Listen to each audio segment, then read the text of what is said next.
Uh, yeah. Okay. Hello everyone. Uh, so do you need have you been explained with like decision trees and all like decision trees? Uh, should I explain?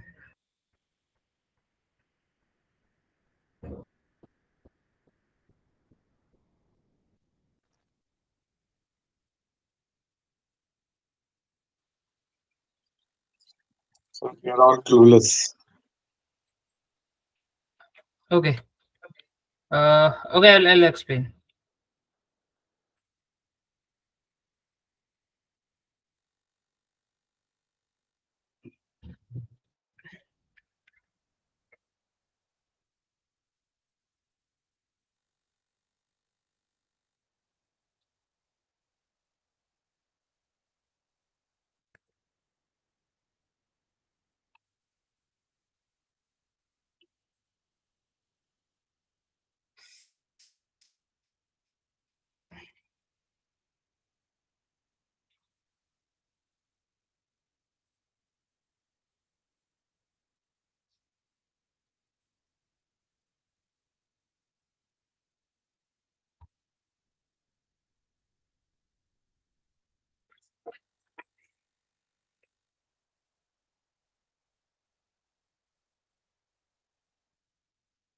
Okay. Is my screen visible? Yes, sir. Okay. I'll explain.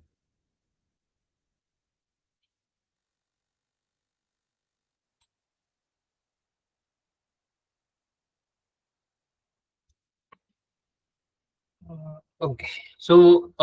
Let me explain decision trees because ensemble requires decision trees, right? List random forest, which is a uh, bagging technique. So we'll go there, but let me first cover decision trees. Okay. So decision trees are very, you know, um, how would I say? They don't follow like gradient descent or anything, right? They gradient descent not required, right? Something.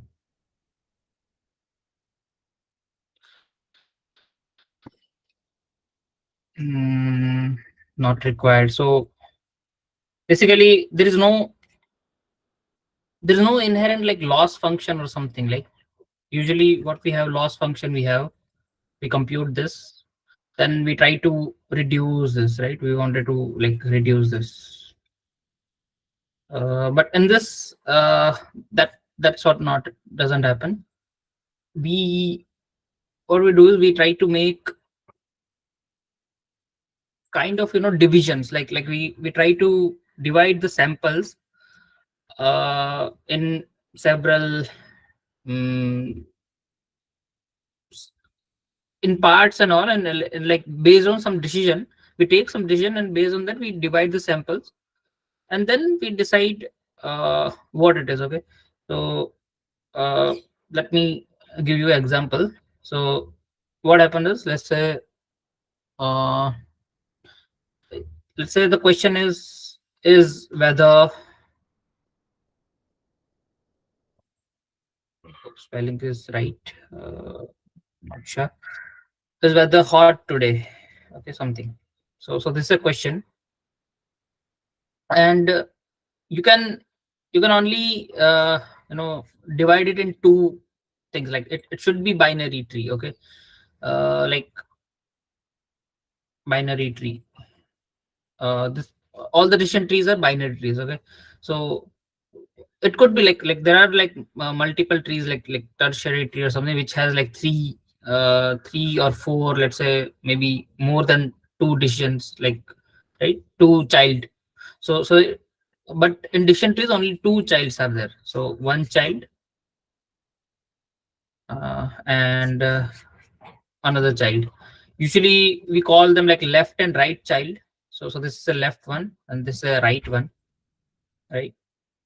And so I'll remove this one. This is so because we have two childs, right? Uh, okay, so I first thing is this question is there, right? Now we wanted to make, we can ask any kind of question, like questions can be anything, right? But it should be somewhat uh, like a computative, like you can't ask something what qualitative kind of question that uh, and it doesn't have answers something, right? So you can ask any kind of question, but in dictionary we don't ask the question. Dictionary itself asks questions to himself, like to the data. Okay, so first point always comes is you wanted to classify the data based on a question, right? So in this you'll always have a question on which you make the decision, right? So this question should be uh,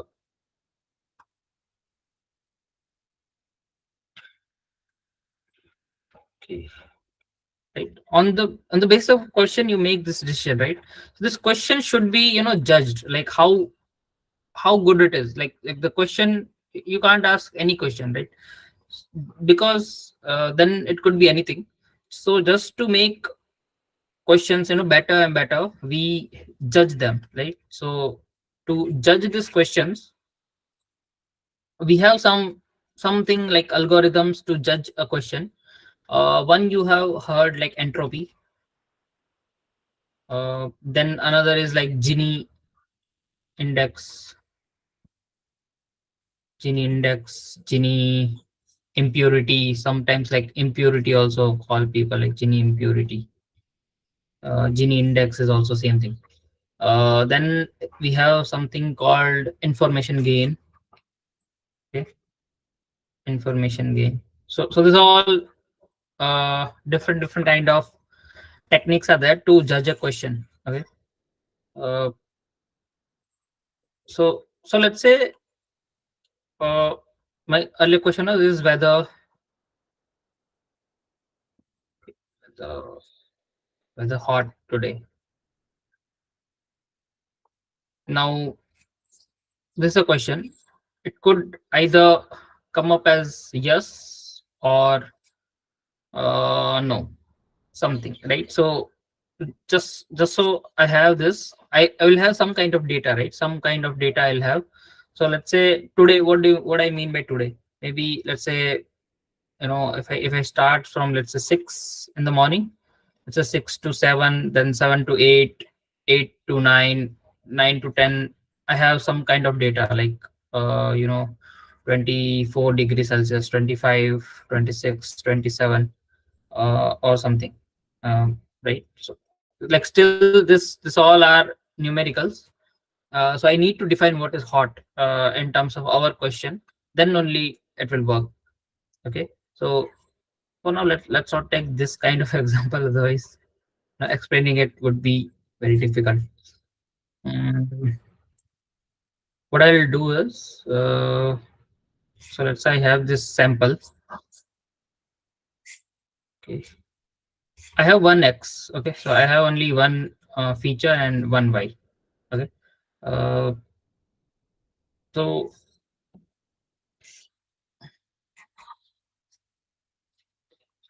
what could be the question? What could be the feature? Feature can be let's say coffee cup size. Okay, I'm taking cup sizes, which is categorical, so it could be like small, medium, let's say again small, and let's say large. Okay, I have this cup sizes, and based on that, what I wanted to predict is maybe let's say satisfaction. uh, so I'll call y as satisfaction.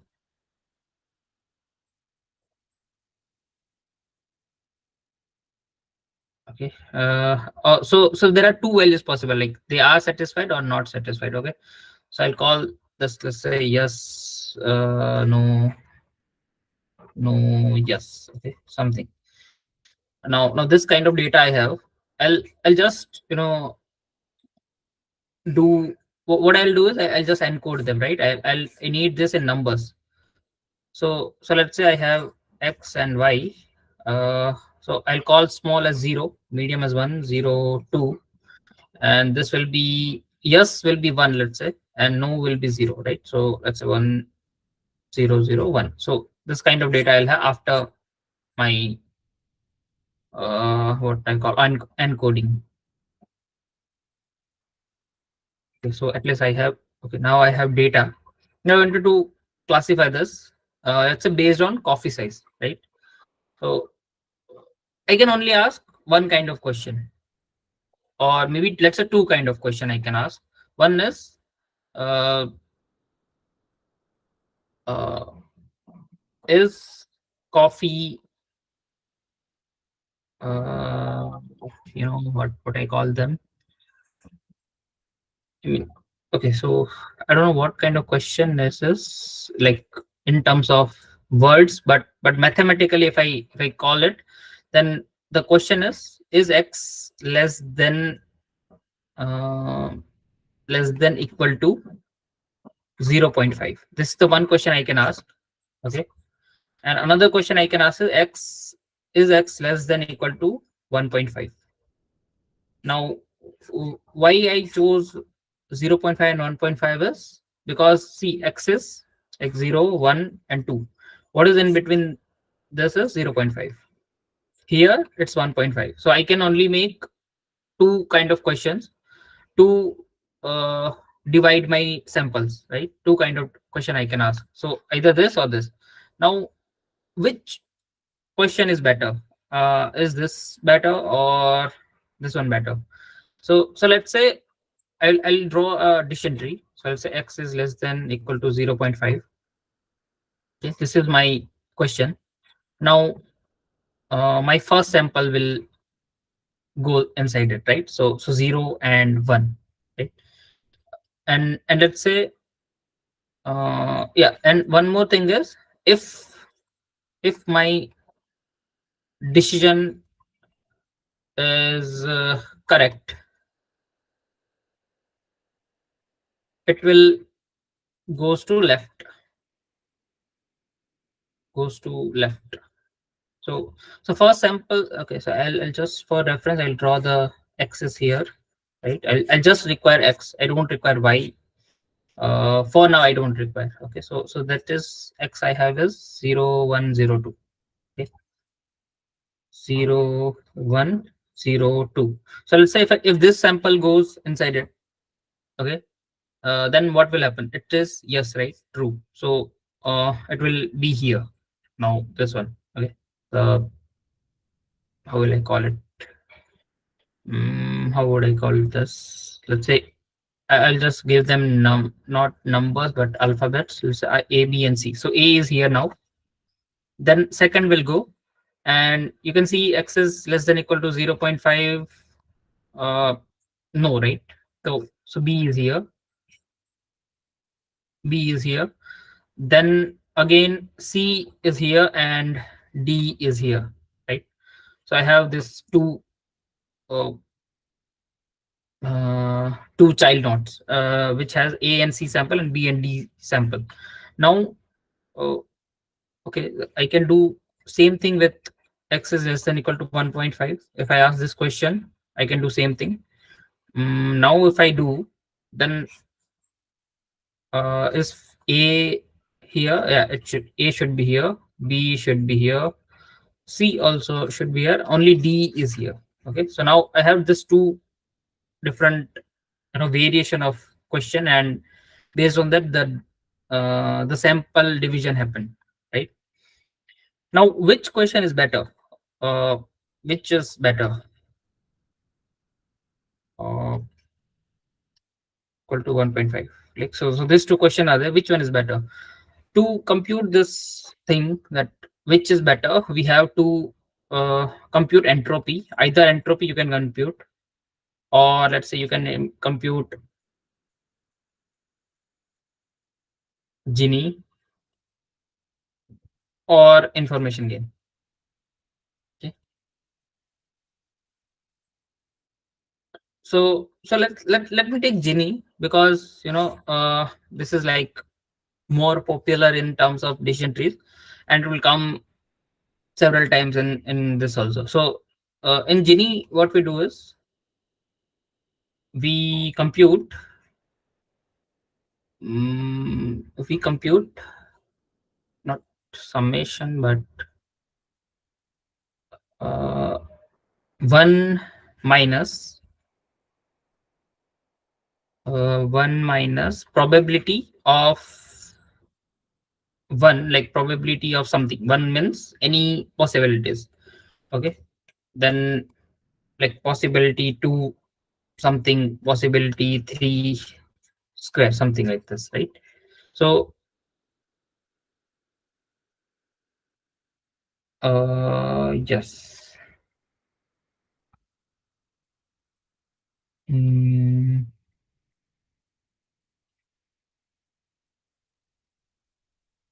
mm, correct. But see, okay. Now since we have like what we wanted to, okay, now y comes into the picture. Till now y was not there. So it should be like yes or no, right? So we have like yes and no. So let's say I'll call this as yes, and this is for no, but I don't require this, right? So I'll just cancel this kind of right. Okay, let's say first question was there. A and C came here. Yeah, let's say A is here and C is here. And what I have to do is I have to uh, uh, yeah, what I have to do is, let's say my A is correctly, wait, I need to see the data. Small,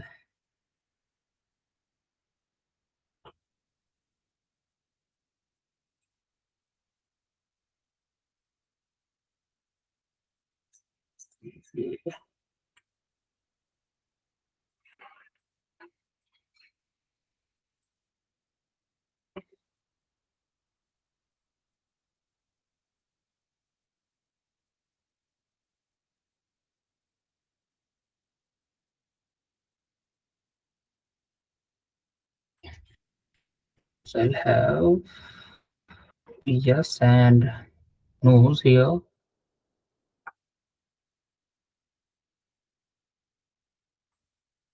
Yes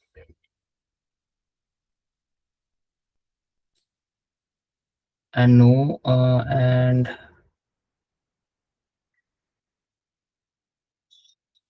no, remember that.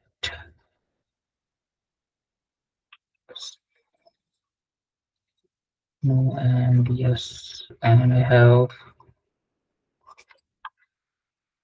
the example is small, medium, small, large. Okay.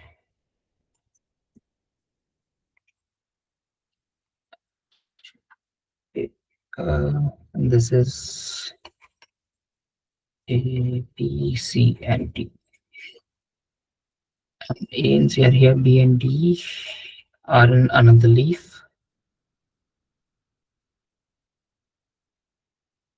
A is small, yes. And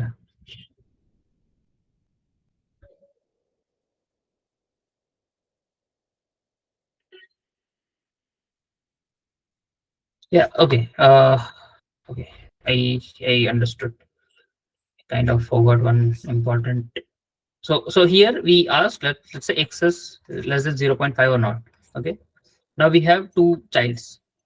So based on this child, we have one thing is whatever our target is, right? So target is like is kind of satisfaction, right? Satisfaction will, I'll write just satisfaction. And here also same thing, like satisfaction or satisfied or not, right? So satisfied or not. So we'll just write satisfaction. So they could be, it could be yes or no, right? It could be yes or no. Uh, yes or no. So whatever data I got, let's say I got A here and C also here, and A is A is saying that yes, he is satisfied, right? So I'll just give a count here, one count. Okay. And C is saying is not satisfied. So I'll give one count here, one. Same thing I'll do with this, that so this here B and D came up, right? So B is saying that um, not satisfied. So I'll give one count here, and then D is saying that he is satisfied. So I'll give one count here. Now, if I try to compute Gini, uh, in this case, it would be like uh, 1 minus uh, probability of yes. Wait, did I squared? I squared. Okay. Yes, probability squared minus probability of no squared. Okay. So for this one, if I do, then you'll see that it's coming out to be 1 minus uh, probability. Okay, so first I need to find the probability of yes. So probability will come out from this, right? So I have two samples. Out of that, one is true, so 1 by 2, so it's like 0.5. So I'll have 0.5 square minus, again no is also same thing, like 0.5 whole square. So kind of, if you do, you'll have 0.5 Gini. So I'll give this one as 0.5. Okay, this is for this leaf, 0.5. Again, this is also same, so this also get 0.5 as a leaf. To okay, now till now what we have computed is just Gini index. We need to compute one thing as total Gini impurity. And to compute Gini, total Gini impurity, we need to uh, okay, so another thing is total Gini impurity, which is like weighted Gini index. You can weighted sum of Gini. Okay, I know. I mean, I think it's becoming more and more complicated. Uh, weighted sum of Gini. Okay, so to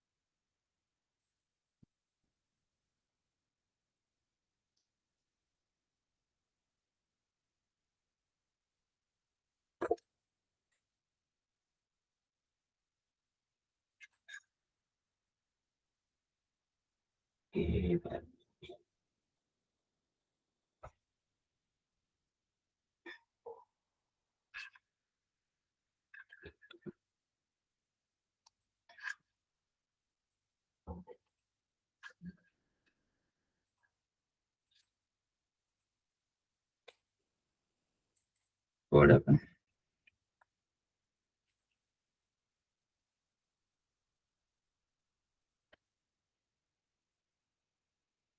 Hello. Can you see my screen? Like, because I can't. So I can see the screen. Okay, I'm not sure why I am not able to see the. You can stop and represent again. Yeah, I can do that.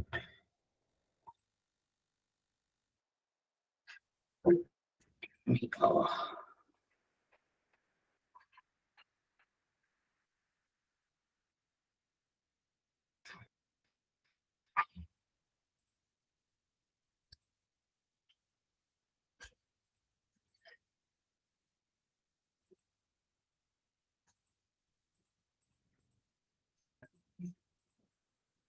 Just do this.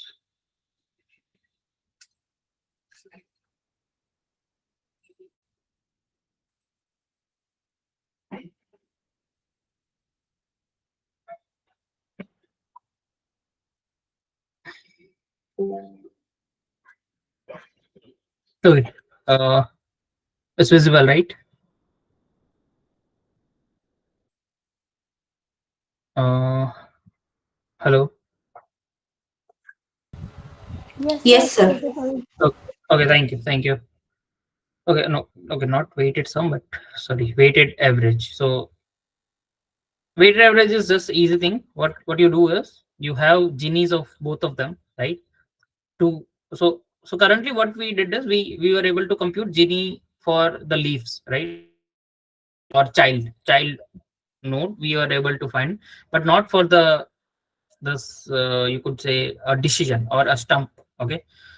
To do that, we what we need to do is how many total samples were there? Four, right?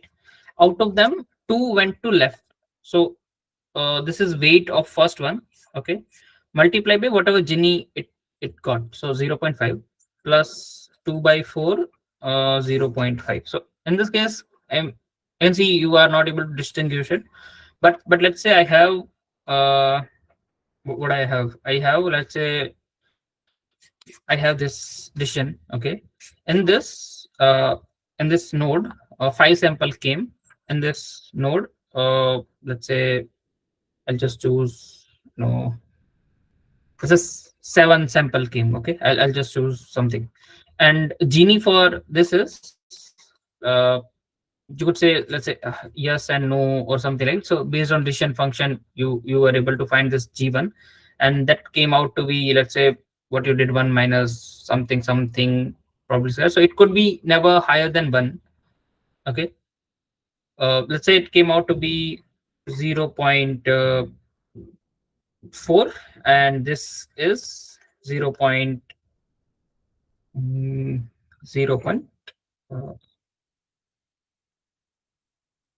3, that's a 0.3. Okay, it could be anything, but that's a 0.3. Then in that case your weighted genie or total genie impurity will be uh, 5 by total samples were 12. So earlier, like here 12 samples were there, 5 went to left, 7 went to right? So 5 by 12, then g1 is 0.4 plus 7 by 12, and I'll have 0.3. So this is how you will compute total genie impurity. Okay, and likewise you'll have multiple decisions, like this is, let's say, d1, then you'll have d2, d3, same thing, like whatever you choose something. So in our case we choose x is less than equal to 0.5, then here we chose x is less than equal to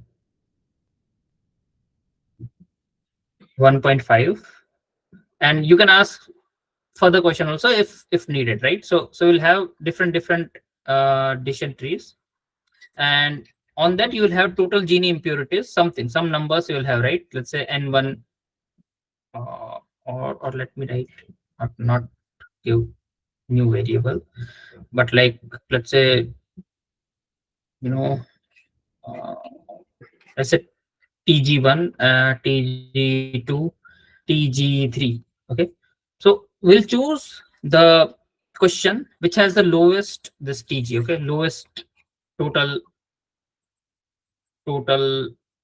genie impurity. So whichever has the lowest, we'll choose that decision first. Okay, so let's say this has the lowest, or this has the lowest, we'll choose that. Okay, for this, let me give you one. um, Collab, collab. I'll just describe here. We can take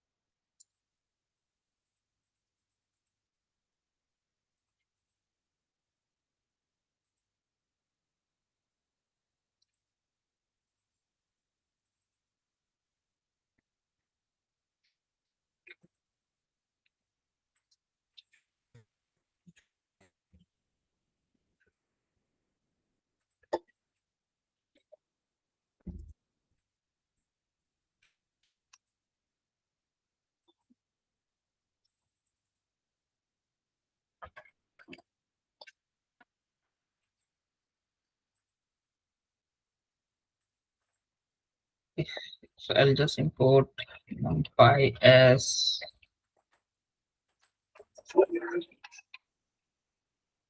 p import pandas as pd. I'm taking, say,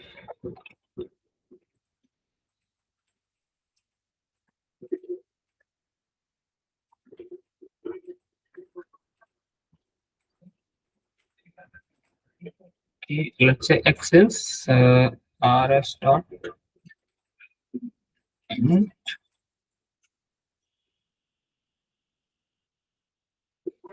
I need from 0 to 3, and the size is 100 comma 1.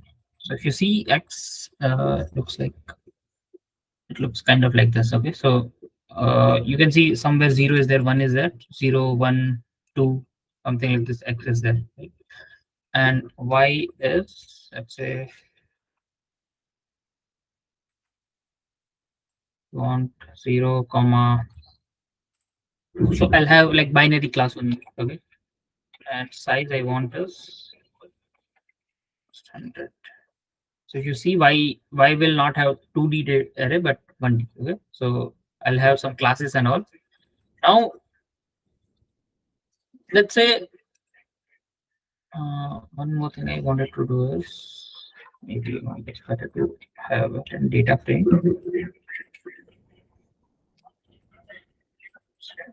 Columns equal to, maybe feature 1. Okay. You can just think any feature. It doesn't. Feature 1 was passed.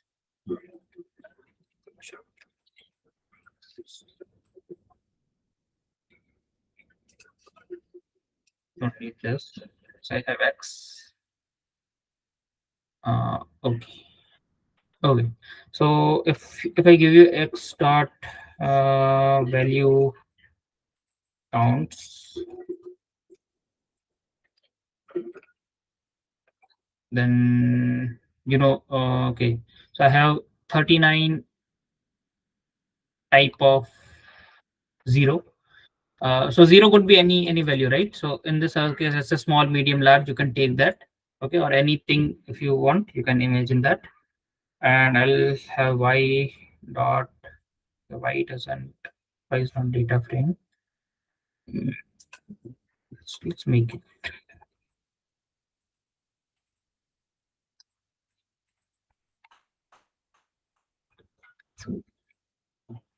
y dot value counts.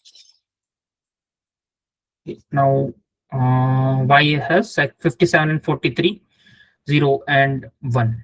Okay, so zeros are no, and you can say 1 as yes.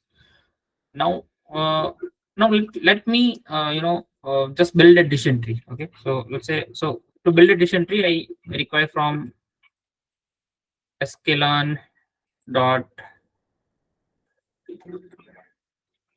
trees, like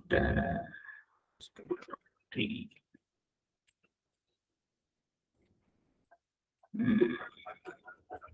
Import decision tree classifier.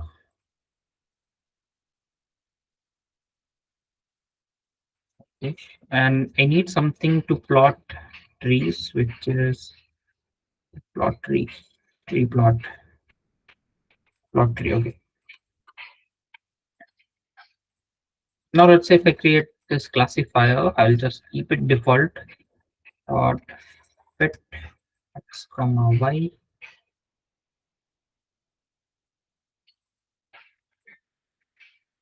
Don't worry there.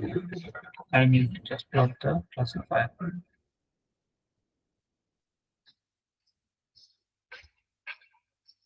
Yeah, okay.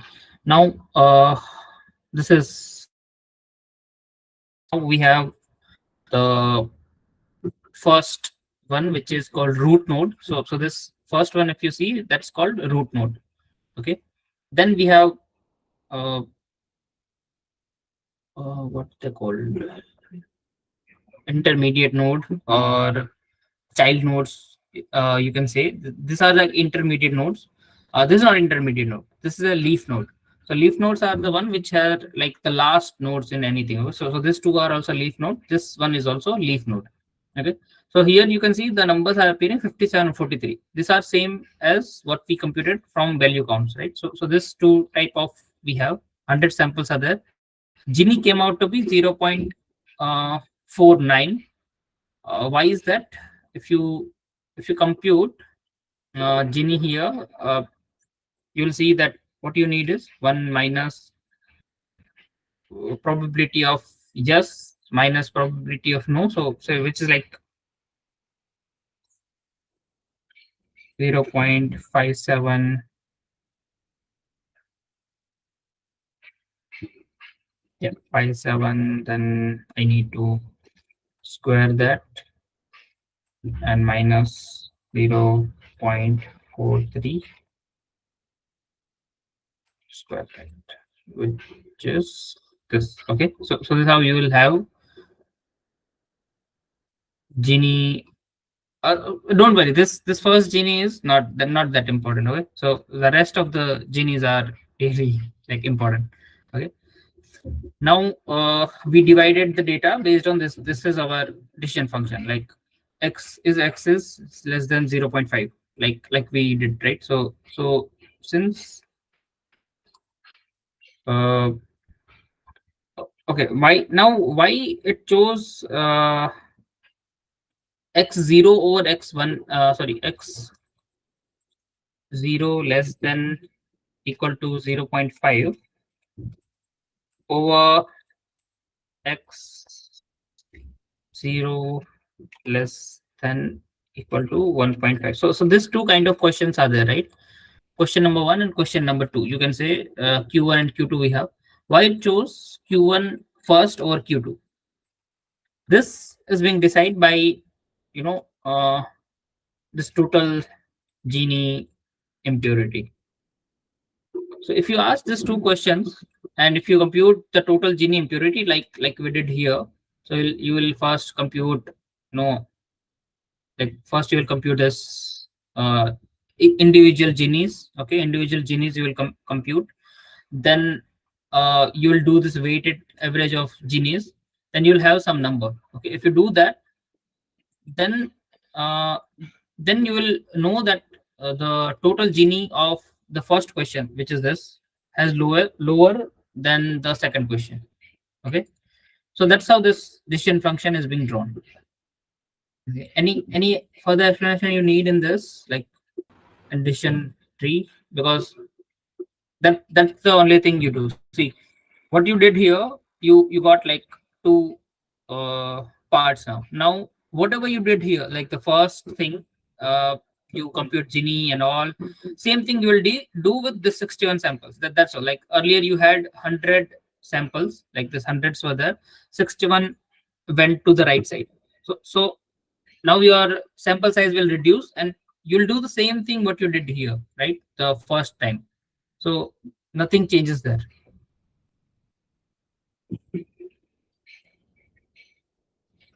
Okay. Sir, can you show the total Gini impurity formula? Formula total. Okay. This weighted average. What you do is weighted average of Gini. So okay. So weighted average would be, let's say, so 39 went here, right? So 39 divided by, okay, let's say we compute. How would I do with just this? Can I do that? Maybe I can do that.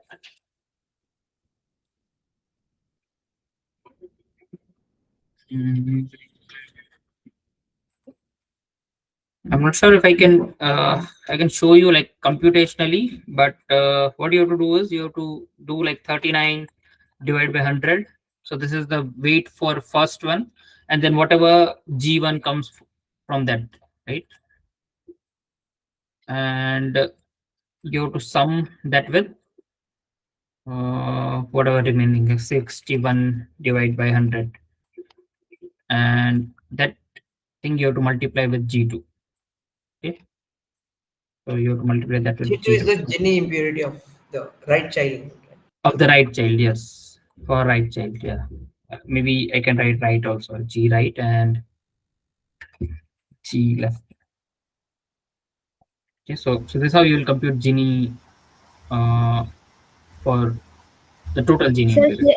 here we are computing Gini index for every split, right? Not for a total decision tree.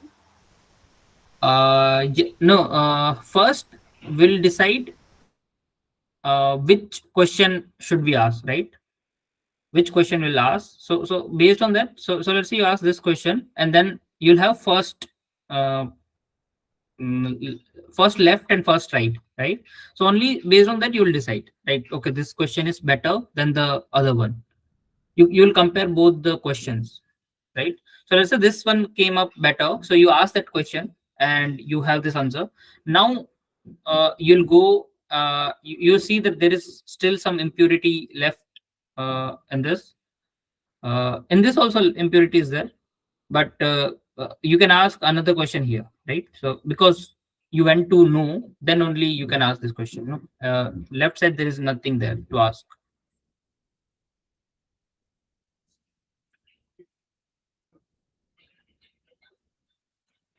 So if you want on the left side also, you could have asked question, right? Left child, now there is no question left, right? I mean, see, there are two kind of question which you can ask, either this or this, right? X is less than 1.5. So this question is already asked. Now on this you can't ask again same question, right? Because this is going to be true for always for this, and this question you can't ask here, and left side you can't. So we can ask X is less than 1. Oh, No, we don't do that. We don't ask uh,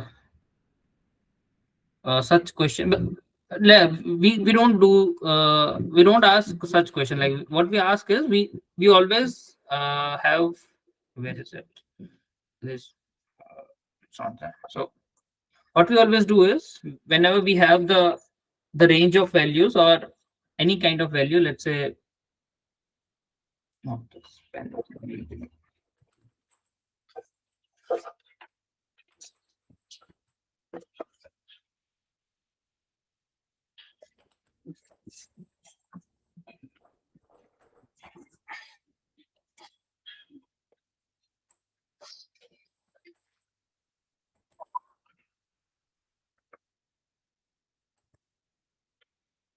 Okay, so see, we have always range of values, right? 0, 1, 2, or something, right? So we always take whatever in between them, right? Like this, not not anything else. Like in our case, because since it was 0, 1, and 2, we took 1.5 and 0.5. Uh, but if it was more than that, then we could have asked this question. But since let's say we made first decision, x is less than equal to 0.5, and we came here, right? We reached here. Some samples are here now. Now this is some sample, and then since they are always less than zero point 0.5, right? They are less than 0.5. Then we can't ask same thing on same. Actually, we can ask question, but we don't have another feature. Like another feature we can ask. Another features we can ask, like further we have, if I have another feature, I could have asked question here that now let's say I have x2, is it less than 0.5 or not, or something, some question I could have asked, but I don't have another feature yet. Okay, I'm just explaining you for one feature only. That's why we are not asking any further question. So for one feature, okay, so there are like two things I want to mention here is, for one feature, uh, you can ask question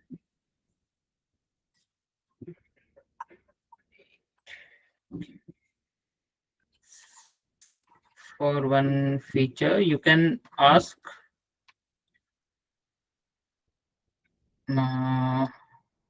what did I say? N minus 1 questions, and N is unique values. Okay. So let's say if 0, 1, 2, 3, and 4 is there, then you can ask how many questions? 3, right? Sorry, 5 values are, so 4 questions you can ask. This 4. Okay, so this all 4 questions you can ask.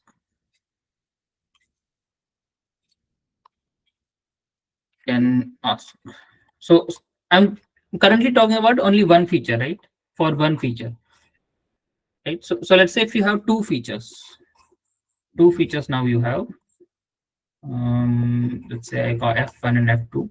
Then in this, if you have 0, 1, 2, and this you have 0, 1, 2, 3, then for this you can ask 2 questions, and for this you can ask 3 questions, right? So total you can ask 5 questions,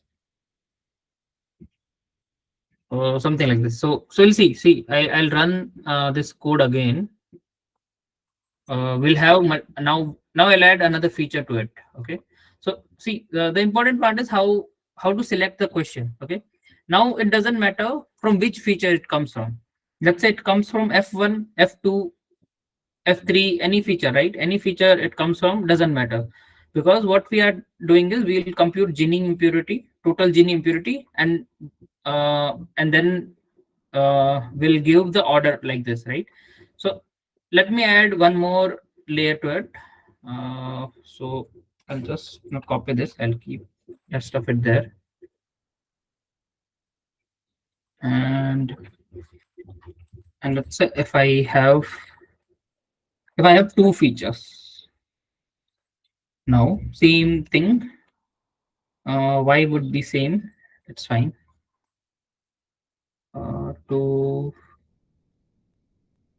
Okay, then I need to give another name. Okay, I'll just call feature 2.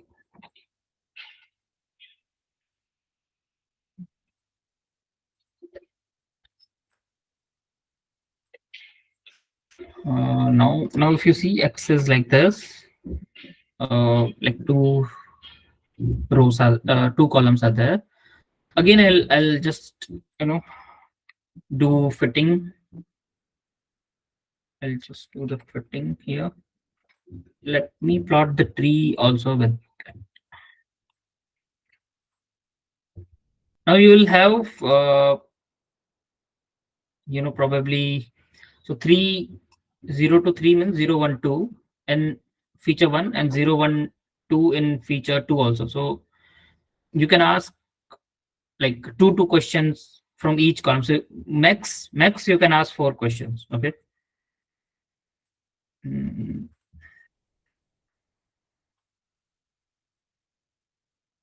Wait, how many questions is there? 2, 3, 4. Same question.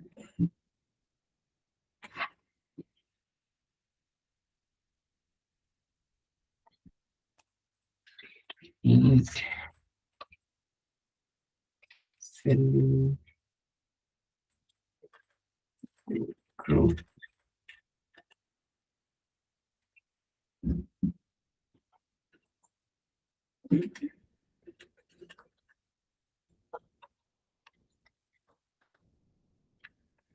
What is that? Class patient tree.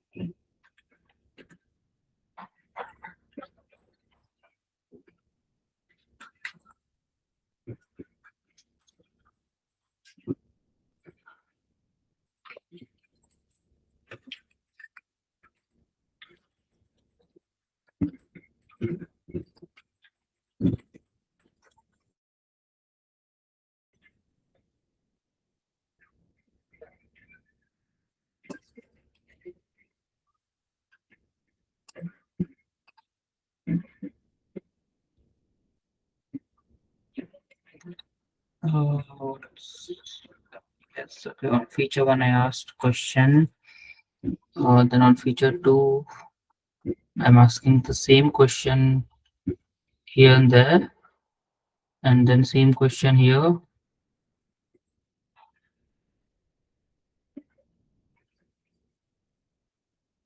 Okay, then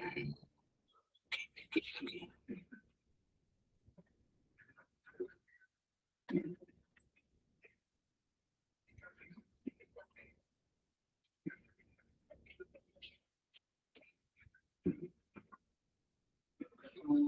How to explain this?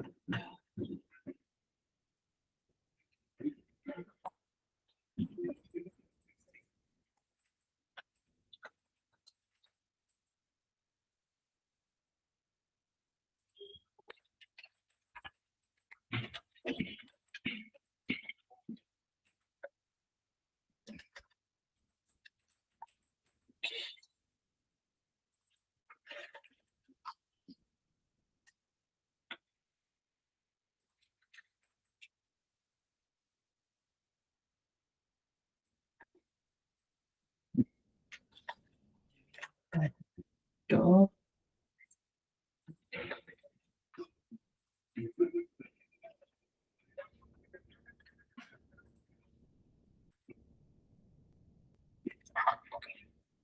Okay, see, like we asked the 5 questions only, which we can ask, right? But what's happening is we have the variation in the question is like, see, we have feature one. We ask the question based on that is it less than 1.5 or not? Okay, then we got yes. So wherever yes comes up, they will come to left, right? So I'll just take yes, then uh, we'll see. Okay, so yes, then we are asking, does feature 2 is less than 1.5? And same question I'm asking here as well, right? Because now see, it doesn't know no, that feature 1 or feature 2, that what I asked earlier about feature 1 or something, right? So it is asking based on feature 2. Then I'm going down again, then we'll have question based on feature 1, that is it less than 0.5 or not. So earlier, see, I asked 1.5, right? Feature 1. Then again here I'm asking, is feature 1 less than 0.5 or not? You can see the from 1.5 I'm asking here that 0.5 or not. It can't ask that question here, right? That is feature 1 0 less than 0.5 or not, because it knows that that side the samples never went, right? So I have this. Then I'm going inside, like, is feature 2 less than 0.5 or not? So if you see feature 2, which were less than 0.5, already went this side, right? At least in this chain, this branch, it went this side. So now I have this, then I have something like this. Still this, if you see this leaf nodes, wherever leaf are there, they are not pure pure leaves, right? Pure leaves is like only one kind of sample is there, either yes or no, right? So in our case 0 or 1, it's not like that, because we chose random kind of data set. So training will have this kind of error. You okay? So what is the error? Error is see, what trees try to do is it tries to bring the impurity, so this genie or something, to 0. Okay, it want to be 0. So when we have pure leaf, so this is not a pure leaf, but if we have pure leaf, then we'll have 0 error. Okay, 0 genie or something. uh, so to achieve that, our decision tree will continuously split, right? But now it is like out of question, like it doesn't have further questions to ask.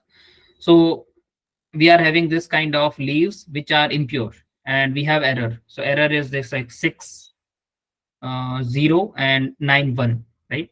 We want either 0 or 1. Now I'm not able to correctly classify, so I'll do the classification and all. I'll choose the majority, because in classification we choose majority, right? So we'll ask this all questions. We'll read somewhere. Let's say I ask question something, uh, like let's say my test set is something like, let's say x1 is 0.5 and x2 is like feature 2. Okay, so maybe I write feature 1 and feature 2 is also 0.5. Now I want to classify this. What will be the class of this? Okay. To do that, I'll come here. Let's say feature 1 is less than 0.1, less than 1.5. Yes, it is. So I'll go here. That's asking, is feature 2 less than 1.5? Yes. Then I'll come here. Then is feature less than 0.5? It's not less than, just less than, it's like less than equal to. So yes, I'll come here. I'm now here. Uh, then it's asking, is feature 2 less than 0.5? And again it's yes, right? So I'll be here. Now if I come here, you can see what is majority here. If you come to this leave, what is the majority? How will you know? 1. 1 is majority, right? So I'll classify this as a class 1. Okay. So I chose only integers while training. I need to use something like 0 and 0. Okay, for this I chose 0.5, but like that will not work. Uh, I mean, it doesn't happen in real case, right? So it should be 0 or 0 or 1 or 1 something.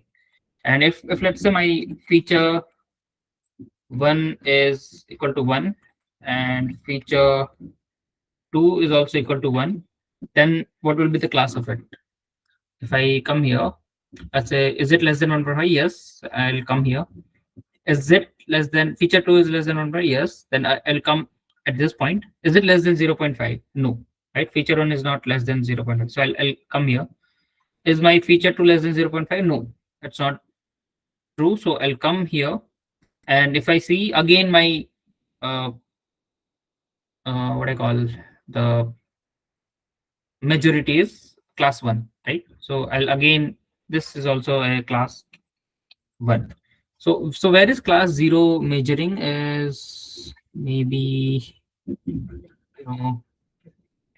here. In this case, it's a measure.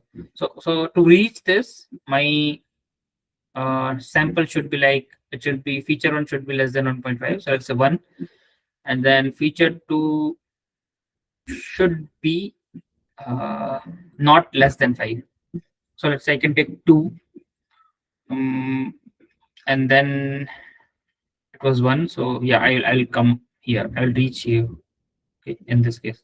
So if I have like feature 1 is 1 and feature 2 as 2. If this is the case, then I'll have class, I'll classify this as class 0. Okay, so I'm doing this classification. So this will be class 0. This will be, if I have this kind of feature matrix, then I'll have class 1. Okay, I guess somewhat is there. No. You can check like what is Gini impurity. You can read more about this, like Gini impurity, entropy, and what is information gain. Information gain, something, right? Don't worry, like this computation of this 3, we will not ask in quizzes. Okay, so how should we compute entropy? How we compute this Gini impurity round? We will not. We don't have in the course, and will not ask in like now you have n term only, so will not ask in that. Okay, but just for the knowledge sake, you can refer to something. Okay, how to compute this. So the important part is that you make this decision. You have this question, that is the decision, and based on that decision, how good it is, you want to judge that. So you use any form of method which is Gini, either Gini, entropy, or information gain. And in like entropy and Gini case, it should be lower, but in information gain, it should be higher. Okay. And now let's say you judge that this is the good question, which is best. Then based on that you split the tree. Then again you will have some samples. You follow same method again and again till you reach the last point, right? So the number of questions you can ask is like different kind of questions you can ask us depends on this features. Okay, how many different values it have. So you can, in this case, you can only ask 5 type of questions, and you can, mix and merge this thing, but finally you will have only 5 type of questions, right? The type of questions will be decided by this. Okay, you can't go out of this, like you can't ask further questions. Okay, now this how you will see the decision tree, and this values are important. Like I'll just go again with this. So this, if you see this root node, this saying that feature 1 is less than equal to 1.5. So this is my question. I'm having this Gini. This is like uh earlier Gini, right? The first Gini itself, like without any split or anything. So you will have just y equal to ones and zeros, and like where I did computer like this you can compute. Okay, these are the previous value, like initial values of y's. And here you will have the samples and something, right? So values are like 0 type of values are 44, and one class 1 values, class 1 samples are 56. Okay, so total 100 samples we have. Then 74 went this side and 26 came to this side, right? Then further from 74, 49 came to this side, 25 this side, 30 from 49, 30 to the left, and 19 to the right. Then like that we have from 30, 15, 15 we divided, and now we have something like this. Okay. Now, yeah. See, I never chose any like parameter or anything. So by default, if you see, you have like the you can see minimum sample split, minimum sample leaf, and all we have, which are lowest by default. It's being set to lowest so that you don't need to worry about that, right? So the tree is fully grown for in our case, right?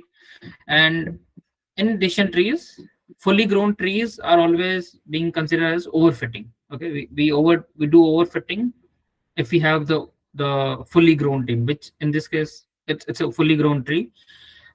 See, we don't have the data, the correct data. What we did is we took random numbers. That's why we have this huge numbers in the leaves. But if I take any toy data set or any like real data set, then will not have this many numbers in leaf if I fully grow the tree. Okay. So let's take some data. Maybe say from sklearn dot data sets. Data set, right? Import, say classification something. Iris, I can take iris. Iris, take right iris, this, and x is equal to iris dot data, y is equal to iris dot target. If you see x, it's like this. So we have 4 columns and around 150 rows, right? This famous data set. So I'll just keep all the data as a training. Should I split? Let's split it. I don't know. Maybe useful from sklearn dot model selection for the test split, and if you do this, and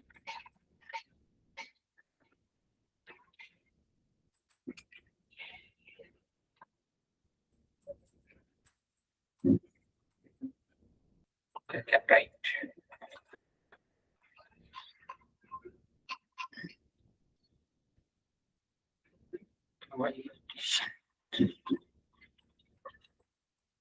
X comma y comma test size is, let's say, 0.2 and something.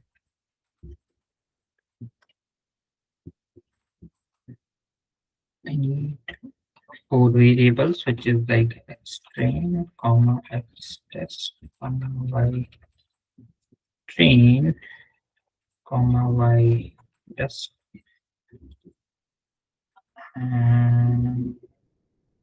Fine. Now let's say I have this one. I'm fitting on that.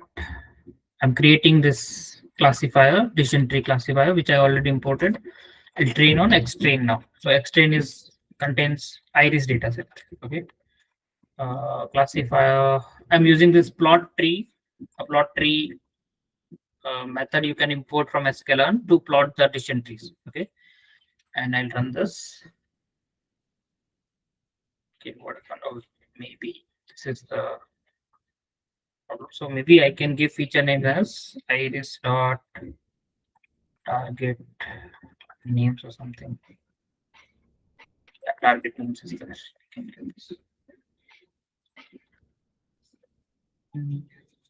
Oh no, sorry, not target names. I need feature names, not feature names. Okay, I have a small tree. Since you know that, if you see the x, if I show you x0, like this, you have data, right? So 5.1, 3.5, 1.4, 0.2. In our case, we can actually ask, any number of questions, like different set of questions. But do we require that many questions as the question, right? Like, let's say,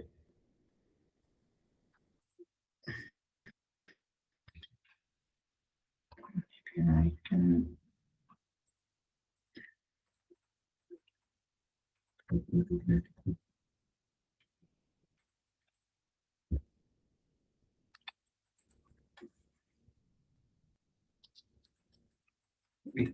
Figure out, right?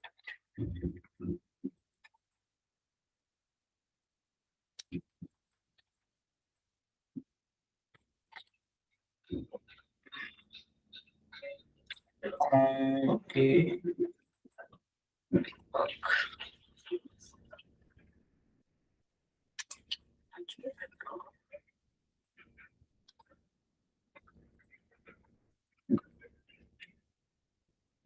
Okay. See, what we did is first we divided based on petal width. Okay, so petal width was selected for our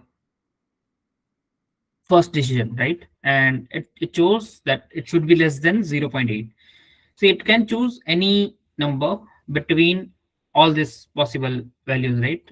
The possibility of, let's say, if I write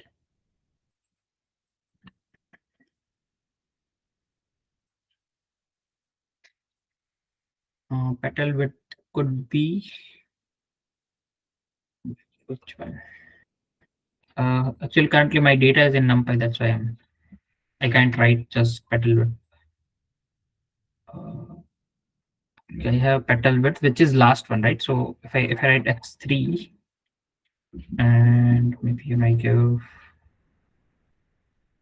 what count,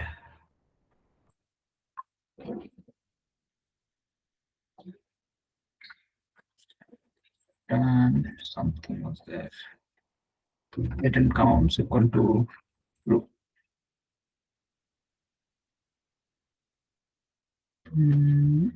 Not this. I need all the rows of my third column. Yeah, now I have the count. So I have values ranging from first is petal width correct. And yeah, so I have values from 0.1 till 2.5, right? So all these values are there. I'm just returning counts as well. It doesn't matter. But I have this all unique values, right? And I can ask whatever the length of this unique values, okay? Uh, length slash, okay. Mm,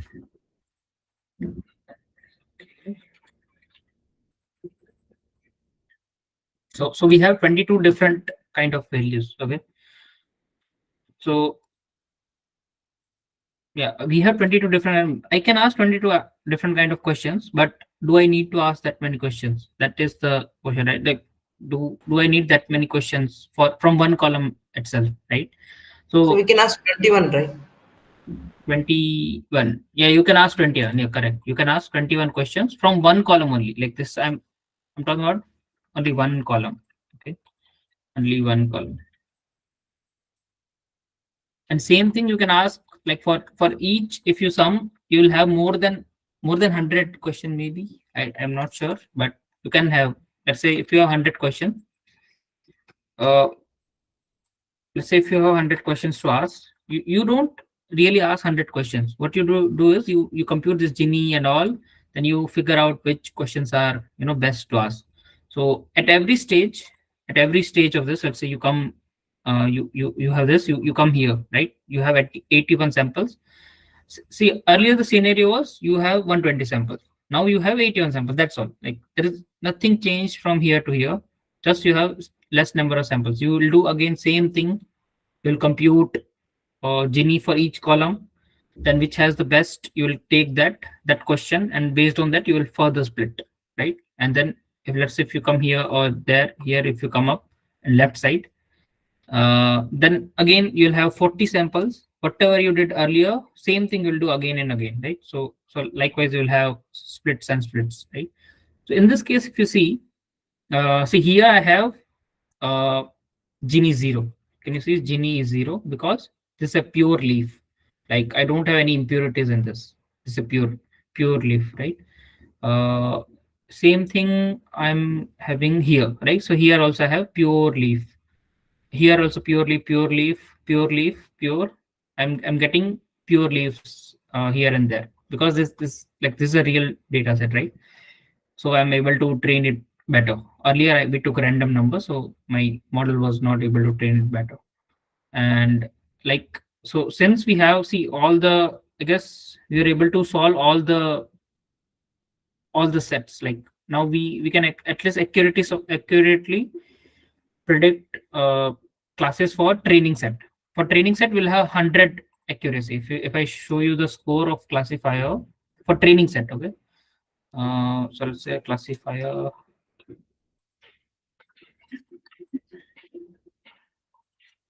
If I write score for this, how much you can expect? 100, right? It is going to be 100 or 1. Like sorry, in our case it should be 0 to 1, so 1, right? This accuracy. Yeah, accuracy is 100. I mean percent or something. Okay. Yeah. Uh, but test it will be different. For test, I know it won't be. It might be, but I'm not sure. I can't guarantee you anything on that because I don't have uh decision tree for that. I have decision tree for train only, right? Okay. We have around 0.966 accuracy. Okay, maybe somewhere we are failing, but still it's good. So decision trees work very well in this, right? Now now this is not the case of overfitting or anything. Like we have small data set and all. I wouldn't call this as overfitting, right? Somewhat less test set score is there, but still it's not much overfitting or something because we have very small data set. But if we have huge data set, and generally what happens is if we have generally we'll have Gini's like Gini impurity or something like 0 in the last nodes, like leaf nodes.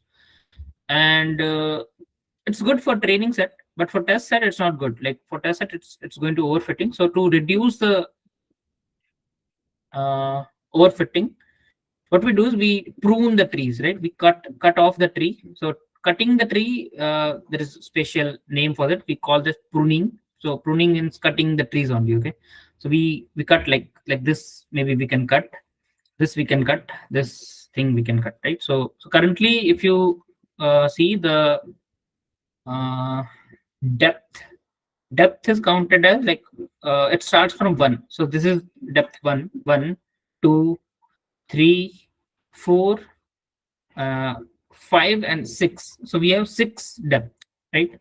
Maybe I can print also see dot 8 what params.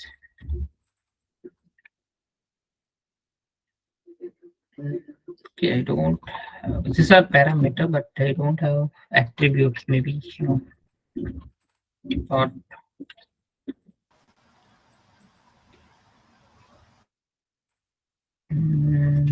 X won't recall.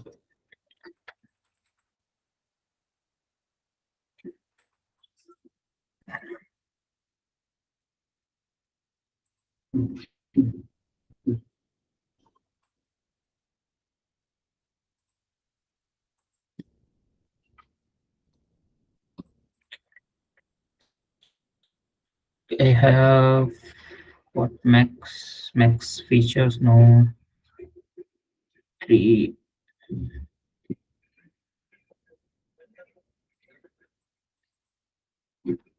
So since we have not mentioned the depth, it will go till the leaves become fully pure, right?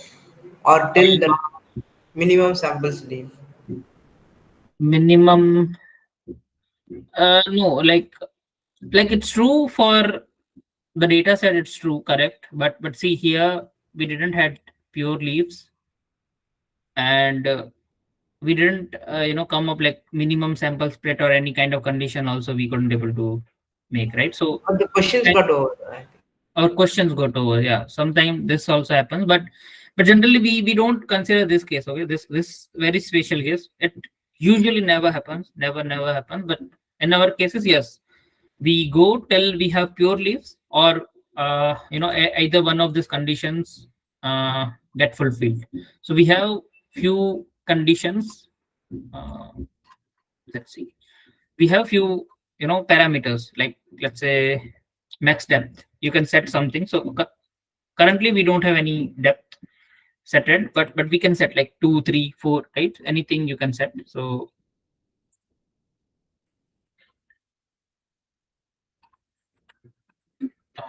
let's say I'm training here. I have this like max depth. I can choose any number like 0 to definitely no. I'll know. I don't know earlier before training any decision tree that what will be the depth it is going to be, right? Maybe let's say if I set 10, which is not there, right? It's not there, like 10. The max depth our tree has is 7, so it will grow fully and then stops, right? It will not throw any error in that case. But if I set 2, it will cut till 2, right? So I'll have the first layer. So first depth is this and second is this, right? So till this I have, and here you will see some change in numbers here, I guess. Okay, the decision will be in similar format, but wait, 1, this is 0, right? Root,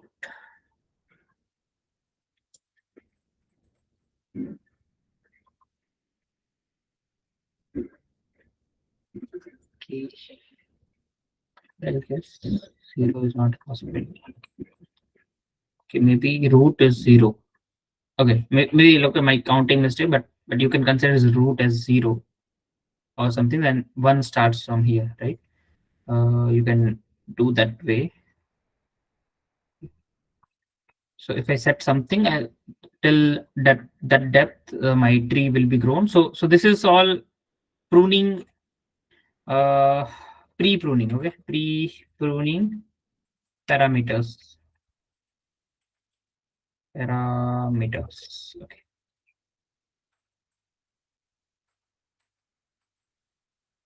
Which are like max depth. You have seen what it can do. Now, what else we have? CCP alpha is there, which is post pruning. I'll explain what is post pruning. Okay, post pruning. Only one parameter we have in post pruning, which is CCP alpha. Okay. In this case, we have max depth. We have it, max features. You can say, but this doesn't much help in like pruning and all. Max leaf node we have. This is a so max leaf node is okay. See, currently how many leaf nodes we have in this case? If you count like this is a leaf, okay. So 1, 2, 3, 4, 5, 6, 7, 8, right? So currently I have 8 leaf nodes, but I can reduce that number also. So if I reduce the leaf node, that means I'm actually reducing the tree size only. Okay, so there is a relation between leaf node and tree sizes. I guess depth -1 or +1, something like that. Okay. Currently, what depth I have is 0, 1, 2, 3, 4, 5. I have, and at each 1, 2, 3, 4, 5, 6, 7. 3 plus 3, 6, 7, 8. 8 I have. 5 depth I have. I'm not sure. I don't recall the formula, but there is some formula to how this leaf nodes come up. Okay, how many leaf node will have at which depth. Okay, so there is some formula. You can maybe check, but that's not that much important. Okay, you can check out. And then we have minimum impurity decrease. Okay, minimum impurity decreases. So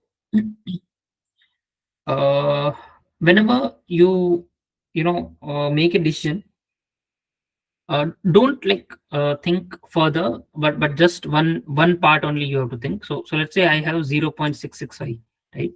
The split will only happen if the impurity is decreasing, like this the Gini is decreasing and all, right? For this part only, like maybe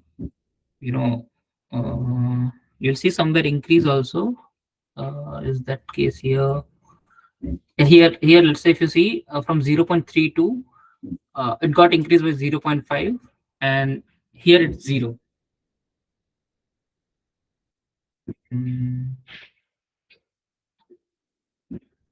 Correct. It's saying minimum impurity decrease.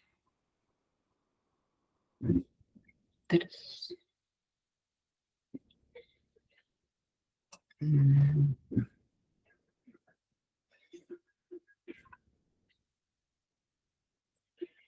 0.52.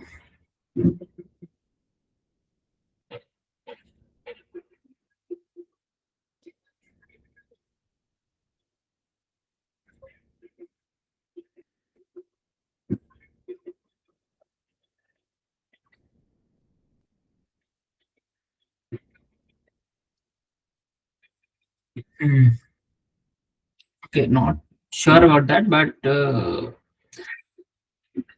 like usually this is what happens, like whenever you make a decision, impurity decreases. Okay, maybe they talk about the total impurity or something, like depends to the whole thing, but like that is the case, right? What we wanted to do is we wanted to make our leaves pure and all, so we wanted to decrease the impurity, right? So that's why we are making further decisions and all.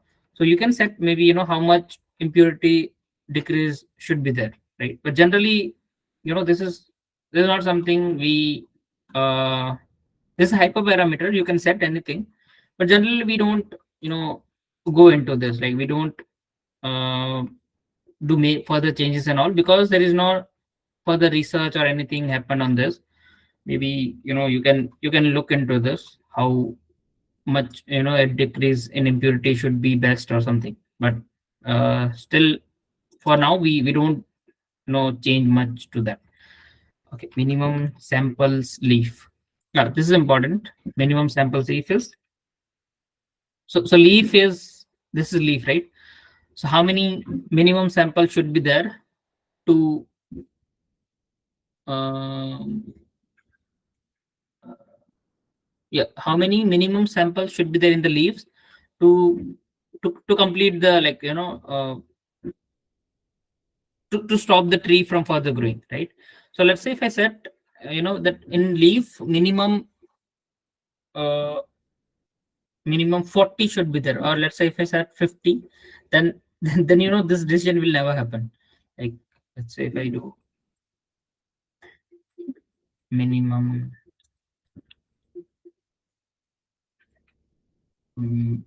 I guess, then what's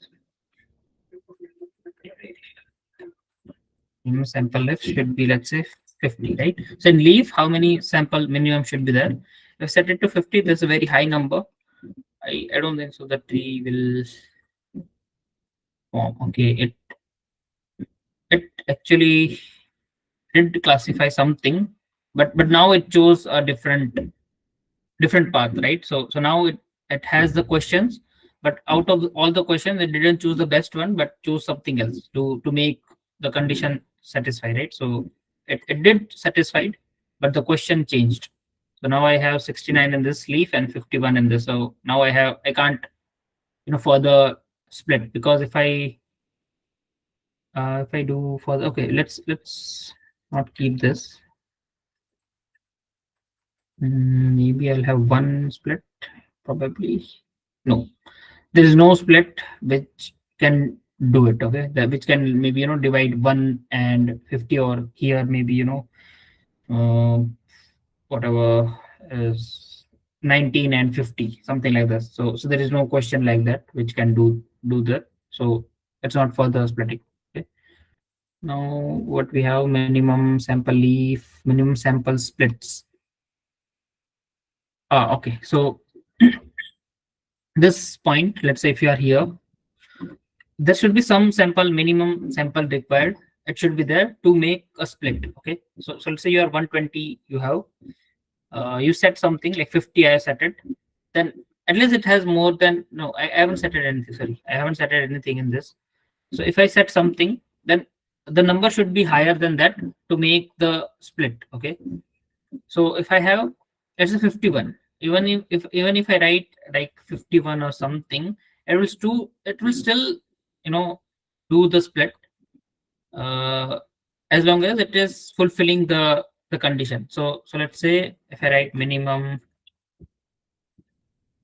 maybe I'll just remove this minimum. What I need is minimum sample should be there to split, right? So let's say if I see in my first decision I have 120. Oh, okay. So if I write 120, then maybe it will, yeah, let's say it's fulfilling that. So that's why it is able to split it. If I write 121, then I don't think there will be a split. Yeah, there is no split, right? Because we don't have 121 samples, so it couldn't able to split it further. Let's say if I write 50 or something. Now if you see the leaves, okay, sorry, not leaves, you have to see the decisions. So if you see the decision here, I have higher than 50, so I was able to split. Here I have 81, so I higher than 50, so I was able to split. Now I don't have anywhere, so here we don't require, but in this case 40 and 41, which is strictly like lesser than 50, so I'm not able to split it further. Maybe I can change something like 20 or something to see further increment in the tree. Yeah. Okay, now I have 120 I had, then 81, Then 40 is okay. 35 and 35 was, so you just need to see the decision functions only, okay, for this minimum sample split, because that much required to split it. Okay. Yeah. Okay, great. Okay. And like there is no sometimes some students ask that is there any order in which they follow, like is there any priority in any of this parameter? No, there is no priority in any parameter. This all parameter has equal stand, okay, whichever satisfied first, that's where the tree will stop. So if I write max depth 2 and if I write max depth equal to 2, it will stop here, right? It will not grow further from this, like this point, like 0 1 2. So this is the further decision will not happen, because I wrote max depth 2. This condition satisfied, so this condition was never being used, but it's there, right?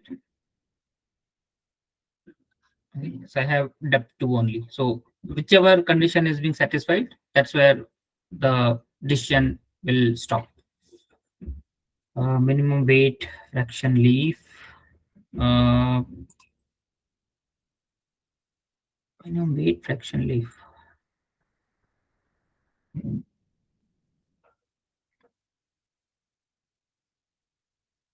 What is it? Minimum weight fraction of sum of total weights at leaf node. Samples have equal weight.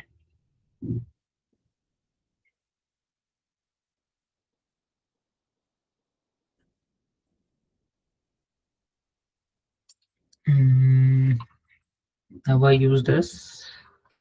Never heard it also. Minimum weight fraction leaf.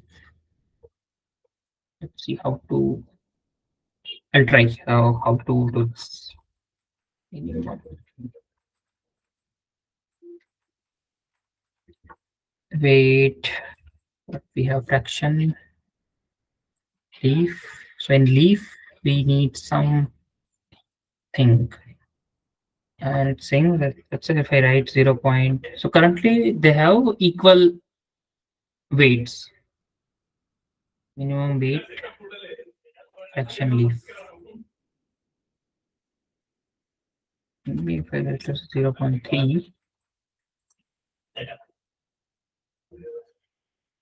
maybe kind of remove this all.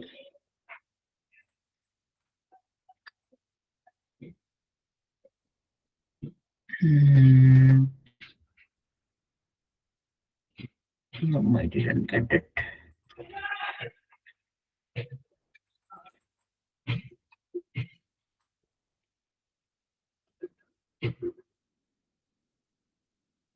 And range is 0 to 0.5.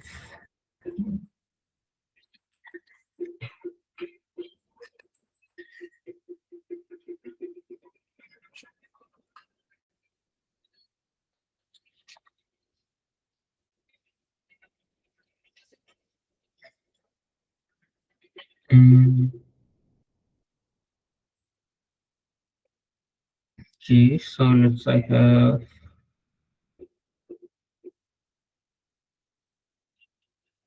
have this leaf weight fraction.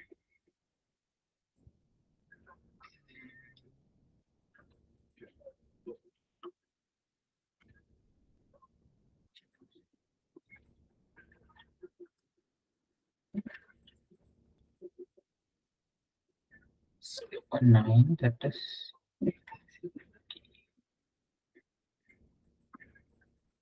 not sure. Sum total of weight, all the input are not required to get leaf. No?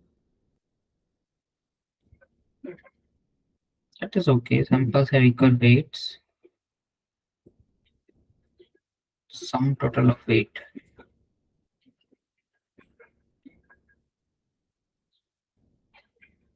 Sum total of weights. Okay. I'm not sure. Okay, I've never used this. I might need to look into this. What is it? Okay. What is a fraction, sir?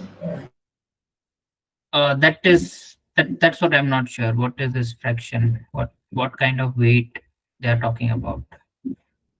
Because I'm not sure. Like why? So they have equal weights. But then if I do sample equal weight when sample weight is not provided, okay, that's okay. If I give a weight something, then how it is impacting, where the weight is coming from.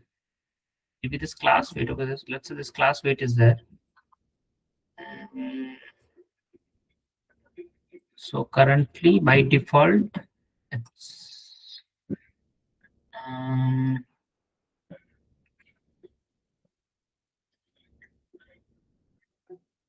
each class of every column in its own dictionary. For class something, okay. Class label and weight. So let's say weight is equal to I'll give 0, 1, and so 1 is 5, 8, and fraction should be 0.3. That's 0.3. And G that should be.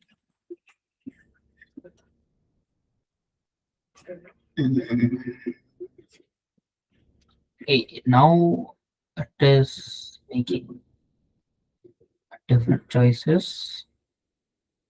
So leaf, but they are talking about leaf, minimum weight fraction, leaf. Okay. 0.3 should be there. That is fine. So currently I have like two. Wait, for second class I didn't mention anything. For two, let's say I have maybe 10.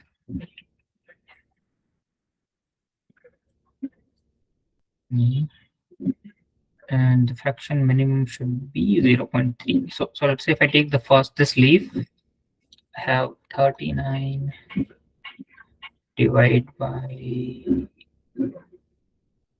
why there are 160 here, 185, 440. Okay, so maybe 39.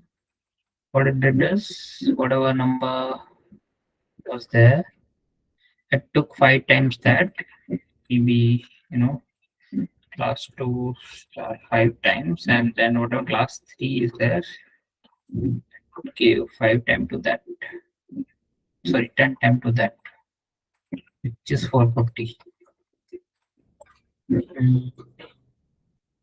Okay, so if I require train unique or the value count I need dot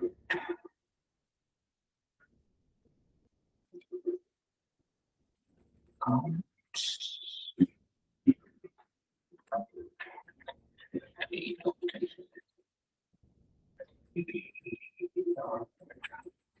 count. It will not work.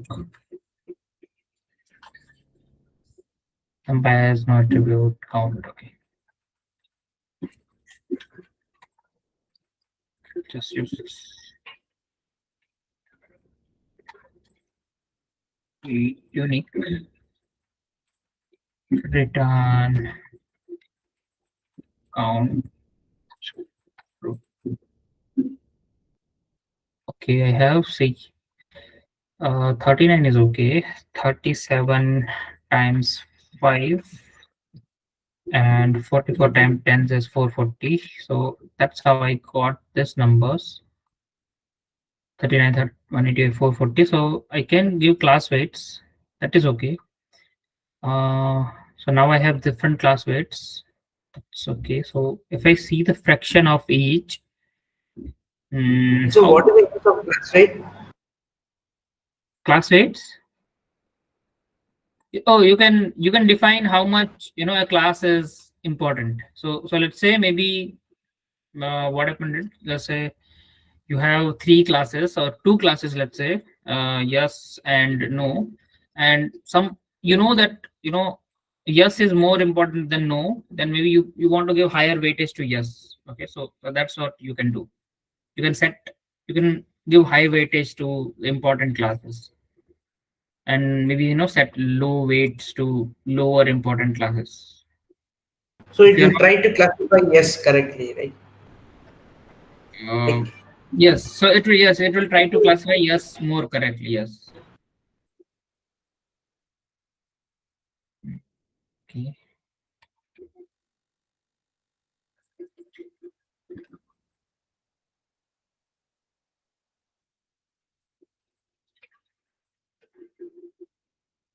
Zero 0.18 with weight fraction leaf.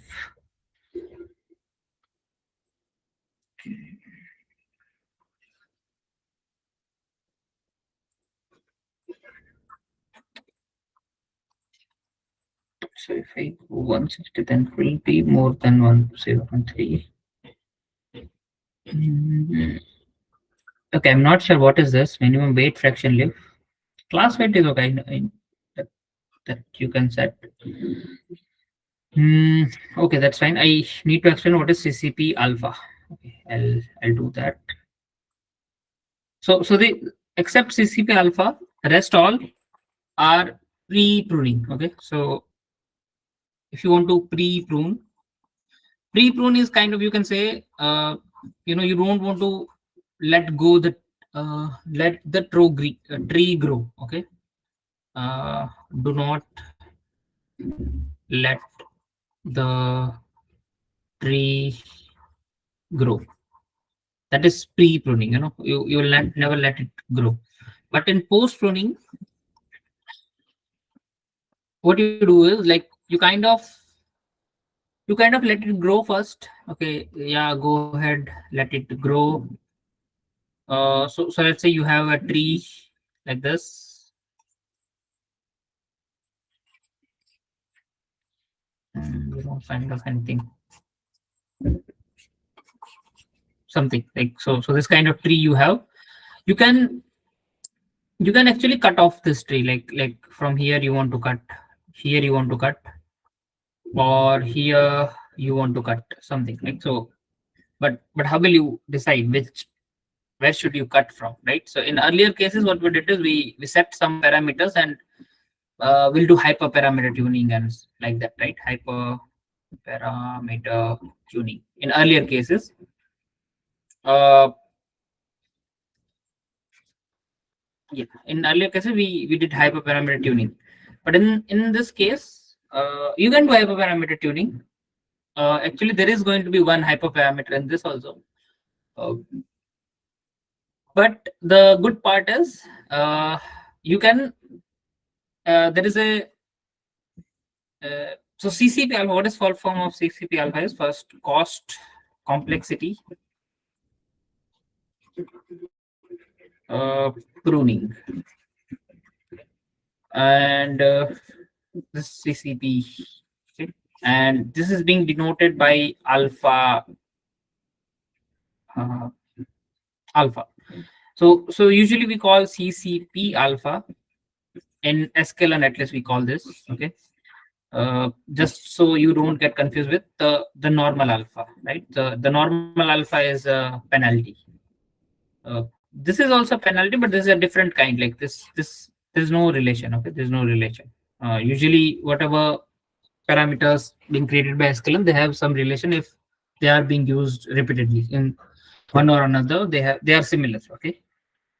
Okay, so there is no relation in this. In CCP alpha, first what we do is we have tree.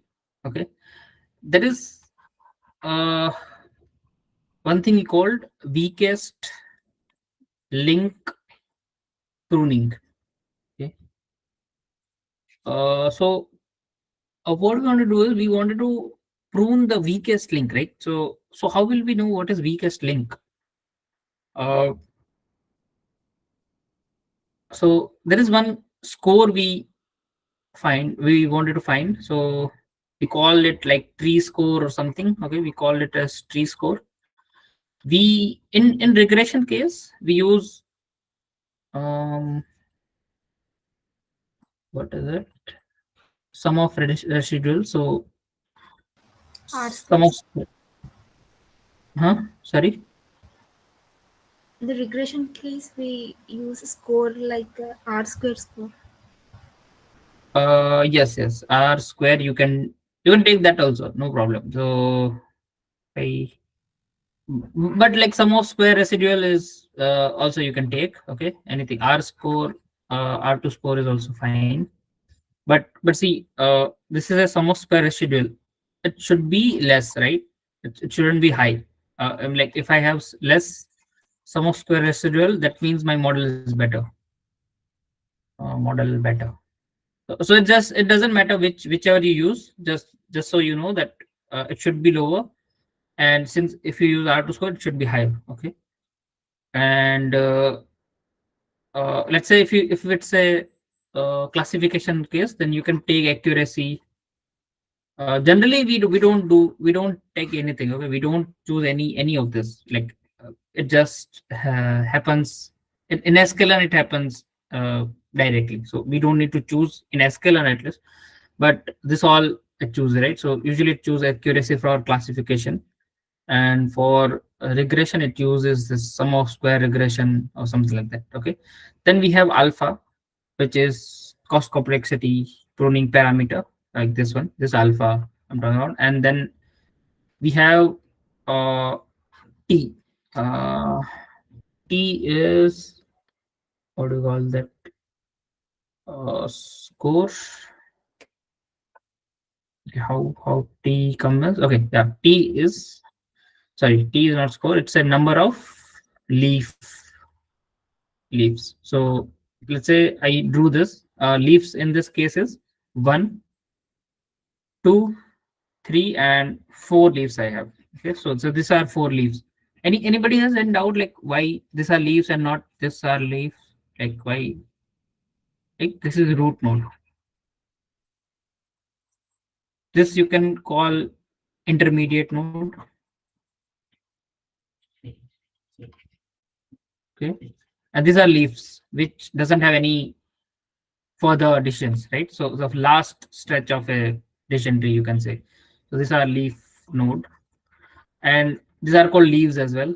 Okay, these are called leaves as well. So sometimes we call leaves, and this intermediate or something we call branches also to this. Like this, let's say this whole thing is a branch or something, right? So like branch, so it's all being used, but don't worry, we'll not use branch or something. We'll have this nodes and all. We'll try to explain in that only. So number of leaf is T. Okay. So let's say I have this tree. I have this tree. I'm just drawing something. Should I do one further? Let's do one further. Okay. Maybe here also I have two. Okay, so I have this kind of,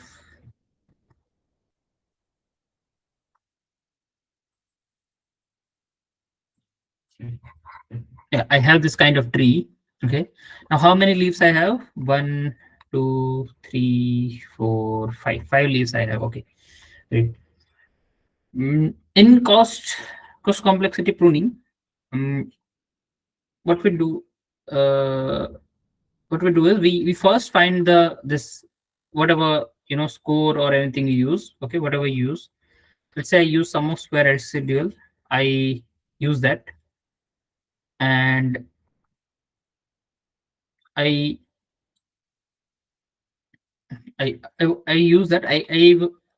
I'll find that, right? Whatever sum of square residual. So this is my tree, fully grown tree. I have fully grown tree. Okay, this is my fully grown. So I have some sum of square residuals, right? Let's say I have some number. I am choosing it as 500. Okay, some random number. So you know how to compute sum of square residual, right? Mm, just y minus y hat, uh, y minus y hat, and then you square it and sum it up, right? All of them. So I and all. This is on training or test label? This on training. Okay.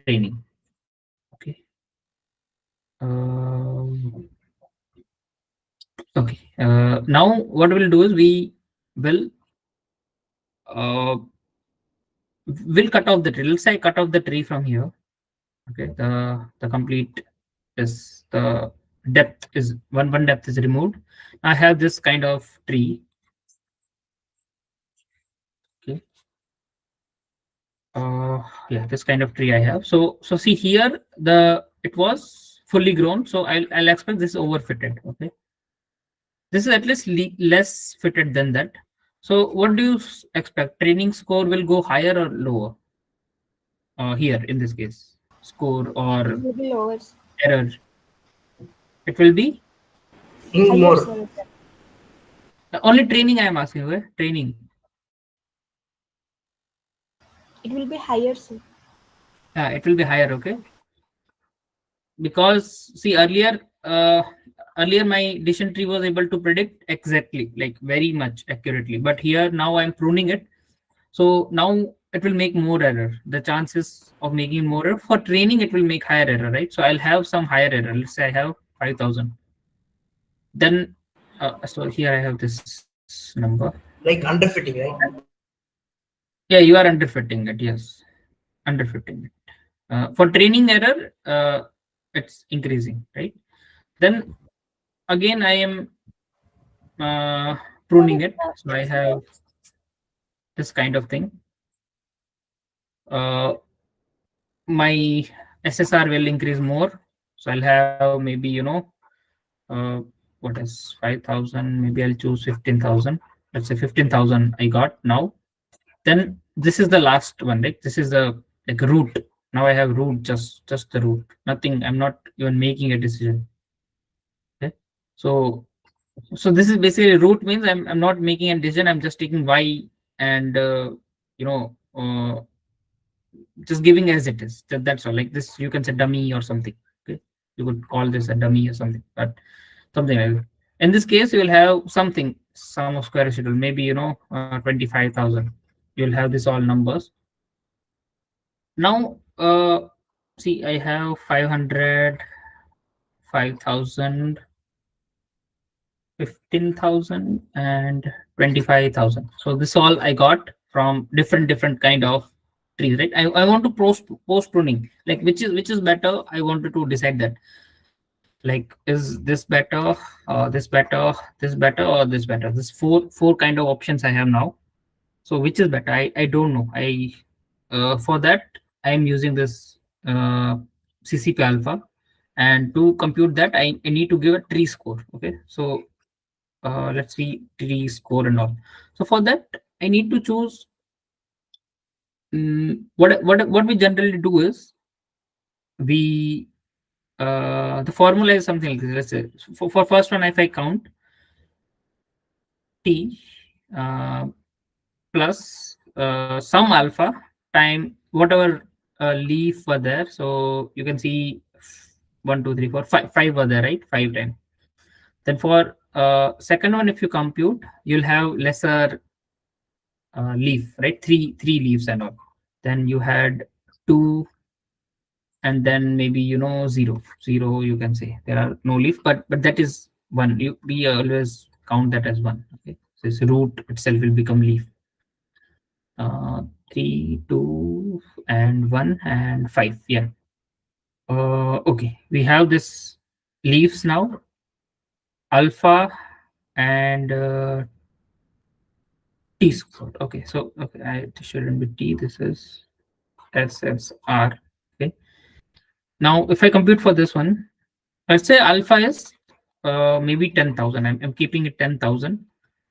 In sklearn, this should be in between 0 and 1, or something like this. Okay, don't worry about this numbers and all, but for now just consider that we have 10,000 as alpha. Okay, you can write code anyhow, so doesn't matter, it's just numbers. Okay, so I have 500 times 5, sorry, not times, plus 50,000. right? In this case, it should be 5,000 5,000 plus 10,000 times 3, which is 30,000. And in this case, it should be 15,000 plus 20,000. And in this case, it should be 25,000 plus 1,000, like 10,000. Okay. Yeah. And this is coming out to be 5,500.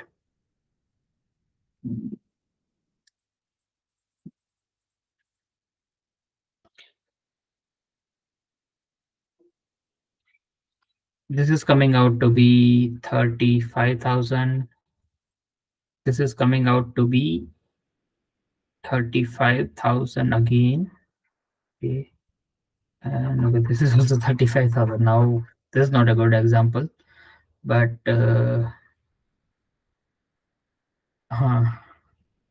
okay. So, okay, whatever this number comes up, I don't know why I choose this kind of example, which has more confusions, but so the thing is, what you have to choose, you have to choose with the lowest T score. Okay, lowest T score. So maybe maybe I can do, like, let's say this is 6,000. So this will be 36, and maybe I can increase this to say 28,000. So this will make it 38,000, right? So if you see now, the lowest is this one.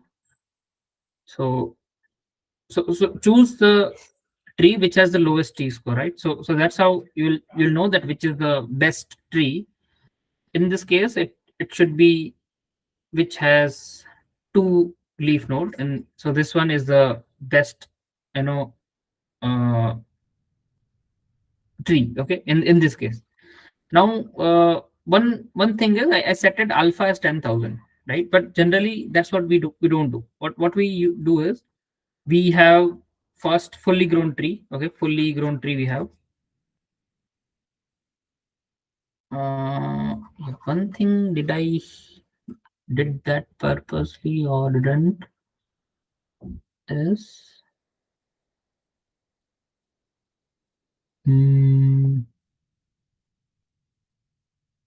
okay. So see, generally, I didn't see that, but what happens is, as you increase alpha, no, as you increase leaves or reduce leaves,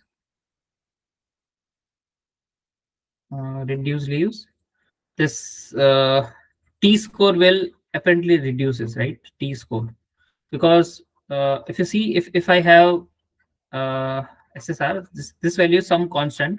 I know this could be higher than the earlier one, and I have alpha, which is also, let's say, constant.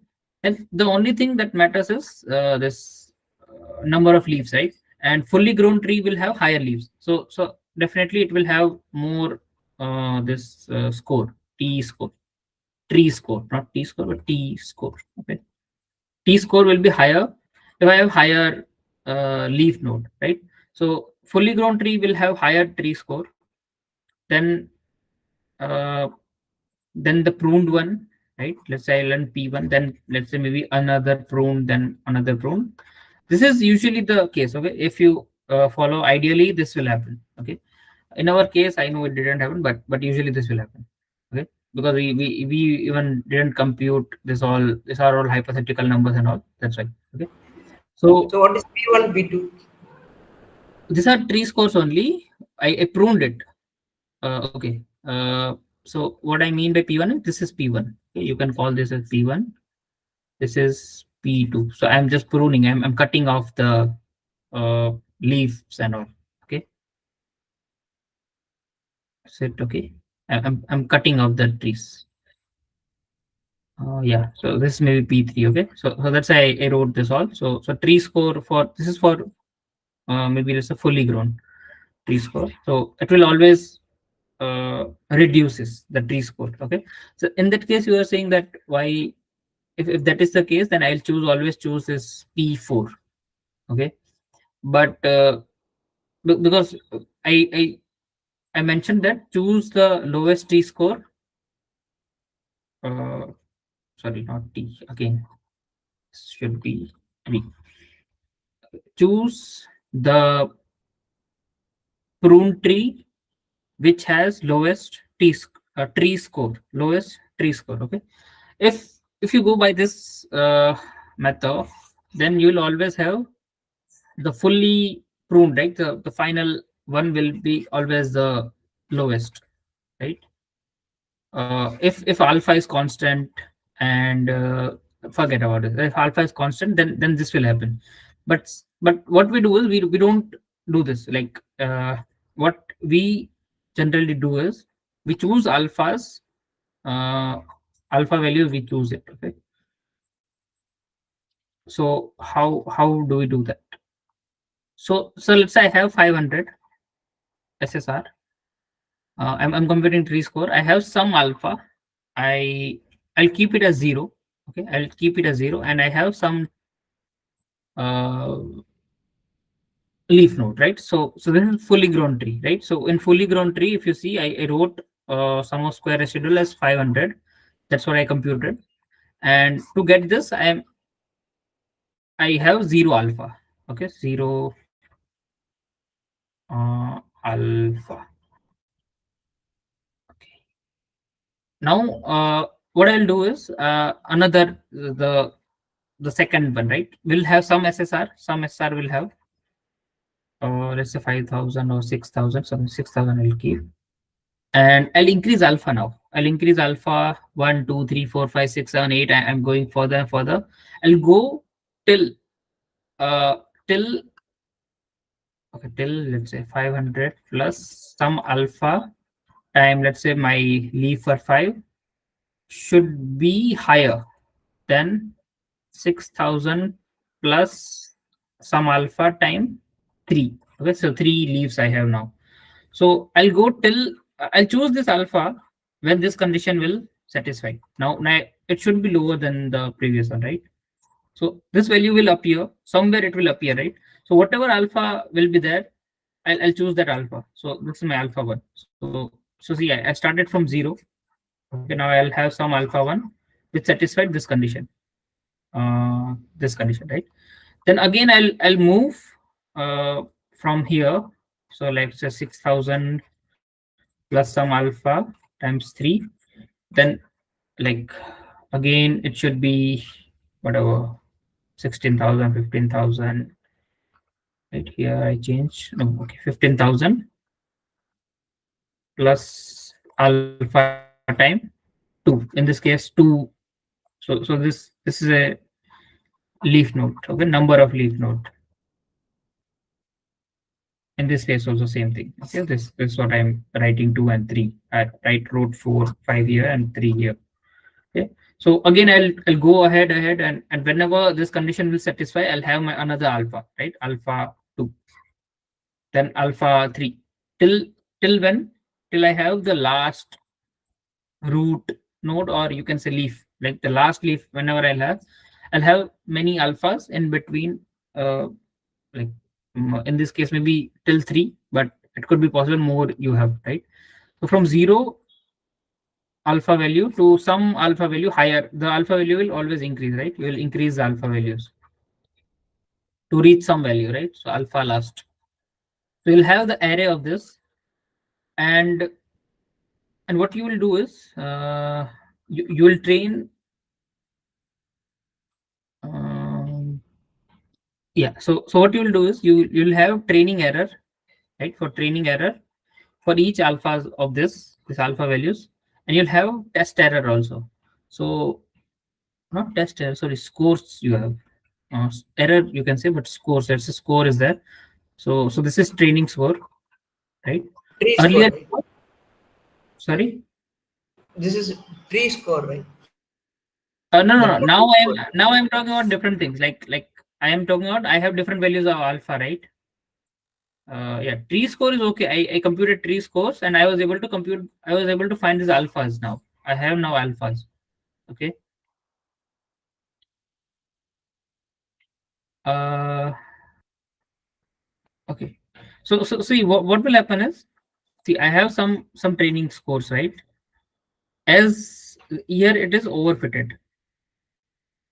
So I'll have some values of, maybe you can say alpha equal to 0. You can say, okay, and this is my alpha last. Alpha last. So as I move across the alpha, like this is my alphas. Okay, this is my alphas. So before I'm it's moving choosing alpha, right? before. No, this graph is plotted before we choose alpha, right?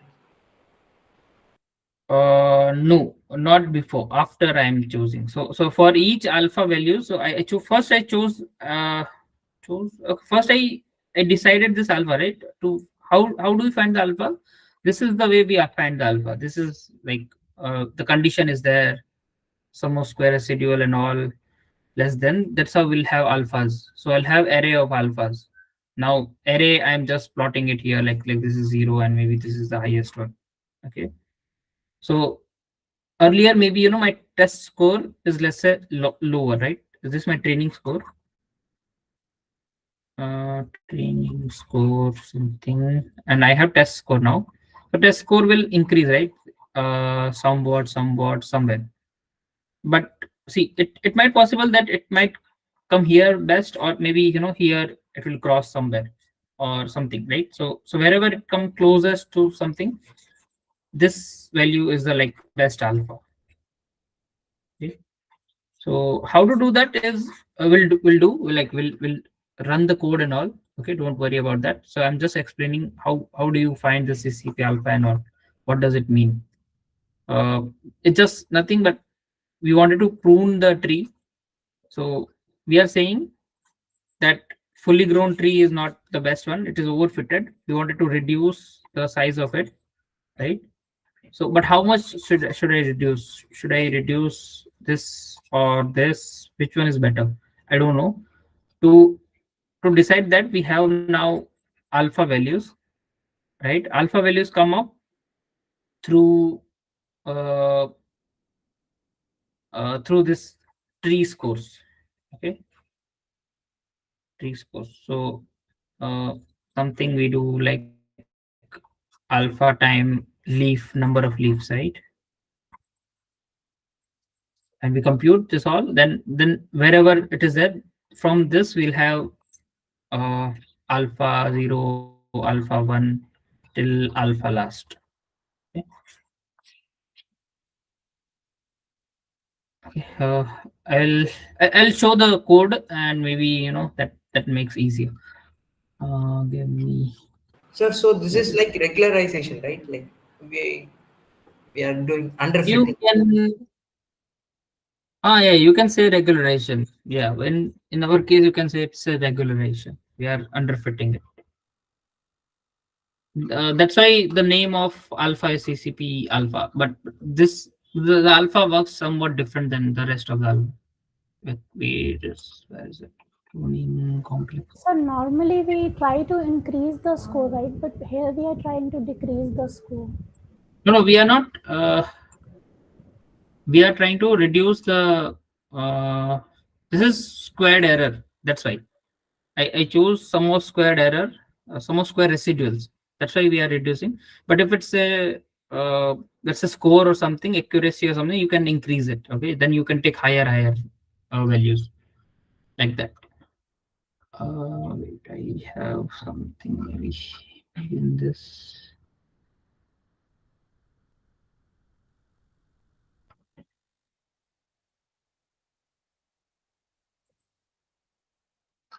Okay, I have so currently, if you go to this link, you will be able to see all of this.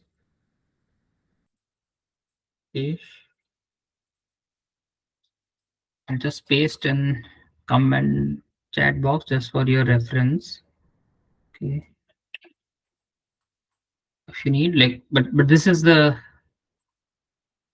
what happened. It's working. Okay, I'll just copy paste few things and we'll see. So could you please share the collab also? Yeah, sure.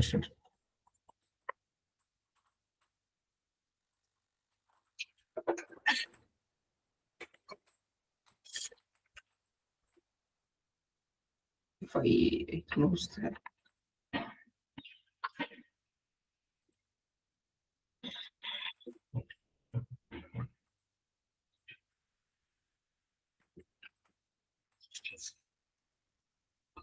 Terminus.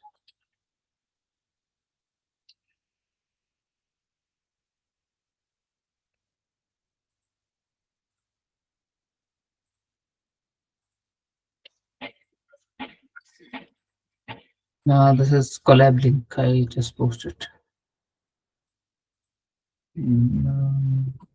Okay, this is just importing the data. Okay, I have the decision tree, train test plate, that is fine.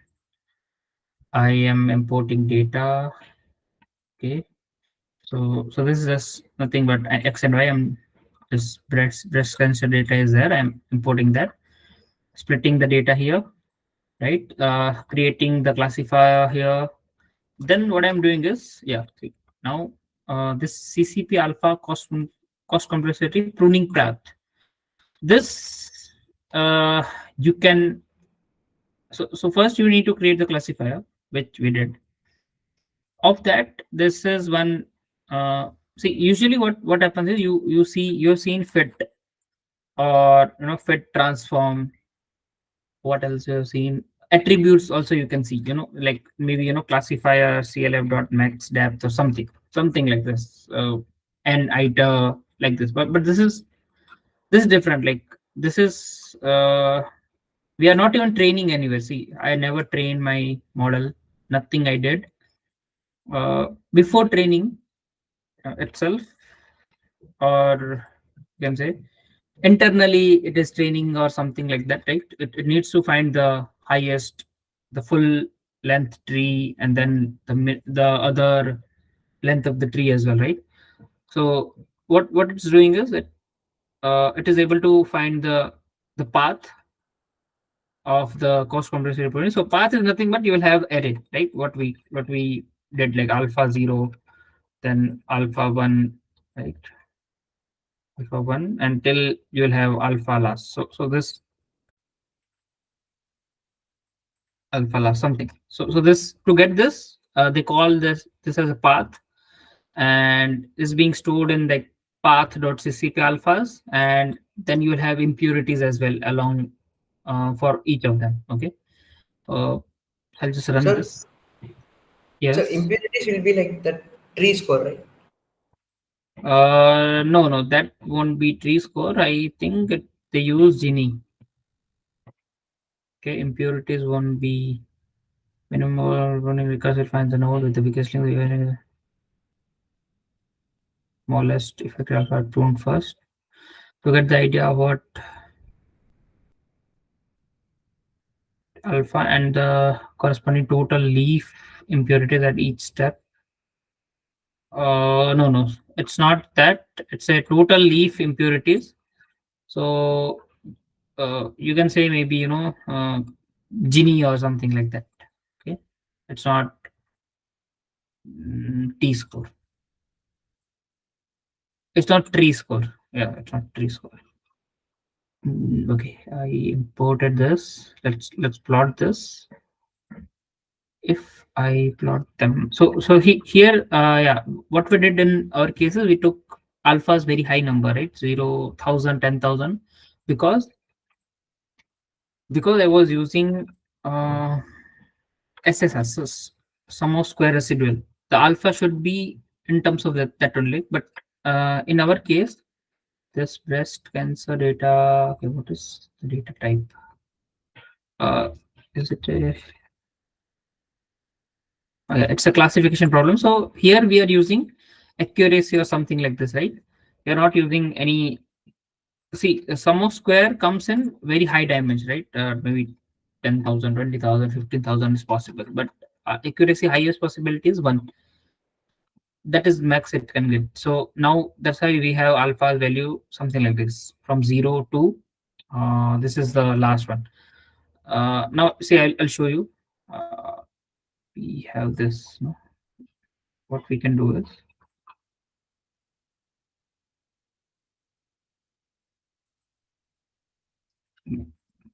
we have this. I use random state 0 in this case. Rest of the things random state 0. If I keep CCP alpha equal to this last value. Okay, I'll try to plot this few of these values. Okay, okay, let's see. I'm for now I'm plotting the last one, but fitting I'm doing on train. That is okay. I'll This is the remove. right maximum alpha means the like only one leaf. Yeah, only one, the last one. Right. So have uh, why did this happen? Okay, random state is okay. I'm training extra next test. Now I have different. Have this. Have extra next test from here. CCP alpha. Okay. And I have um,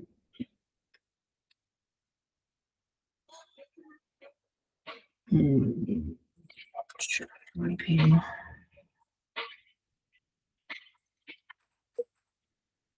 have till final. This is also same.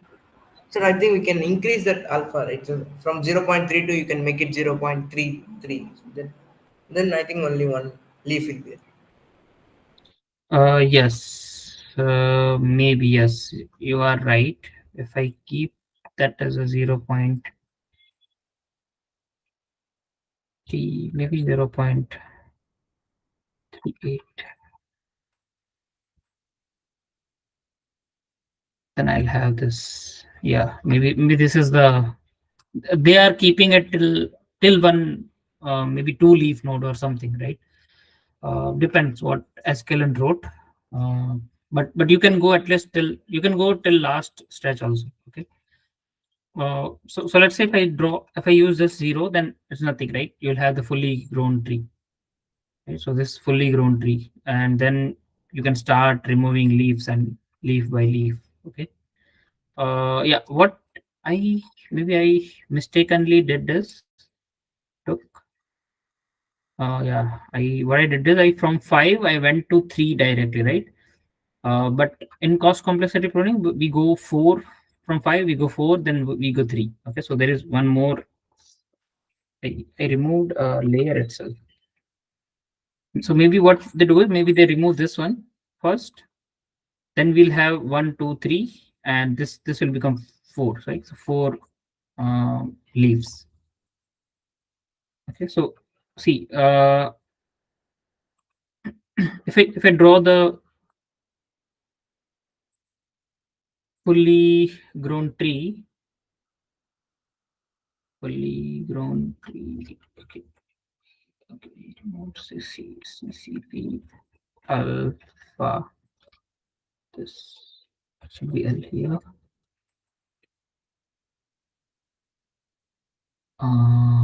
Okay, yeah.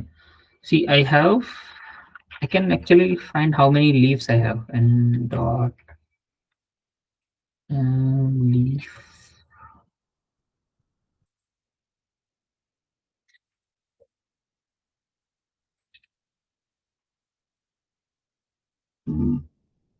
Okay.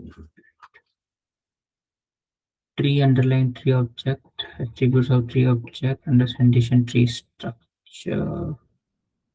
Picture.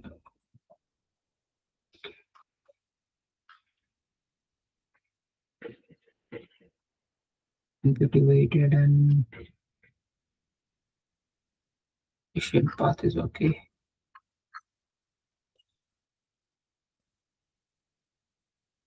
I'm not sure what.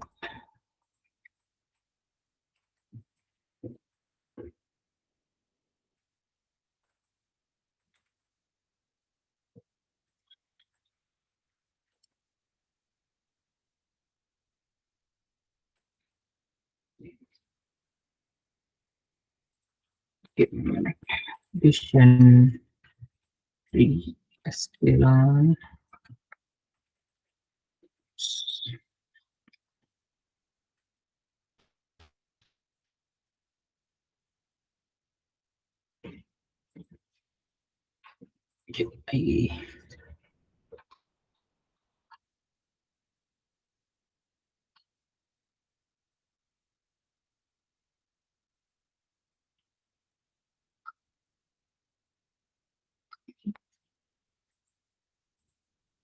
Yes, we don't have that here.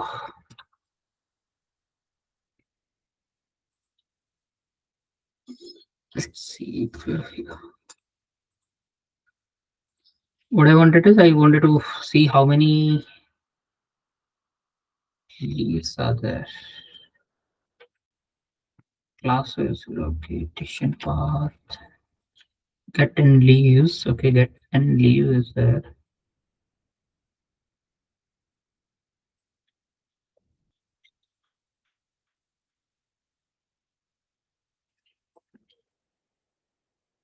Yeah, 16. Okay, I have 16 leaves. So maybe we'll have values from 16. Let's say 16, then alpha will be 0. Then 15, some alpha, right? Some alpha will have. Then 14 will have some alpha. 13 will have some alpha. Well, so they are going till 2. So we have in our case they are going till 2 leaves, right? So we'll have like from so like total 16 minus 2. 1 and 0 they are removing, so maybe they are having 15. 0 to 16 is 17 and 2 minusing, so maybe 15 numbers will have. So if we see alpha length is then okay, 3 2 5 5 and 10, then and 3 13 we have.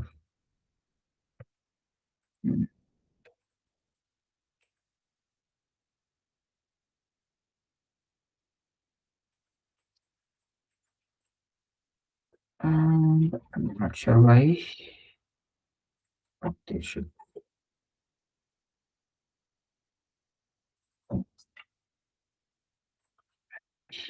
Made a mistake there. Yeah, we have 13. So, but we have total 16. Just a 16. Then they go to 15.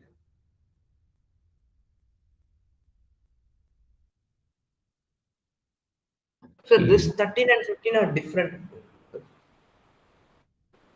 15 is the number of leaves here and 13 is the different combination. Sorry, different. Sorry, what is different? 13? Yeah, I understood. Like we have 16, but my classifier itself is not that one. So if you see, this is the classifier. I got 13. This one, I done this. Okay. Yeah. So okay, forget. But that does happens. Okay. So we try to reduce one leaf at a time and then try to compute score. So alpha will help in reducing one leaf at a time. Okay.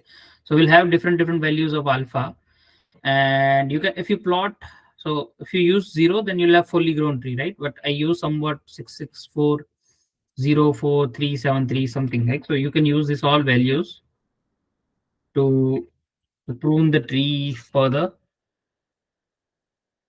Okay, you can use this all values. So if you use them, then you will know that leaves are getting reduced every time, right? I should, yeah, I should run this with that dot show.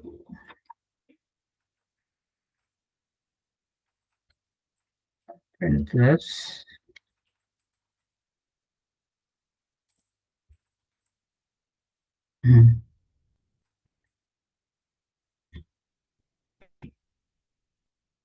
Oh yes. So now if I increase to something like this,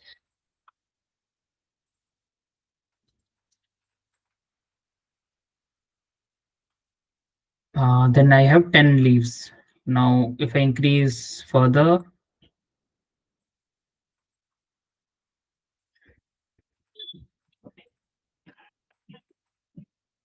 then I have 9 leaves. Okay, again I have 10 leaves. Then how did it pruned? It should be 9, right? What escalated?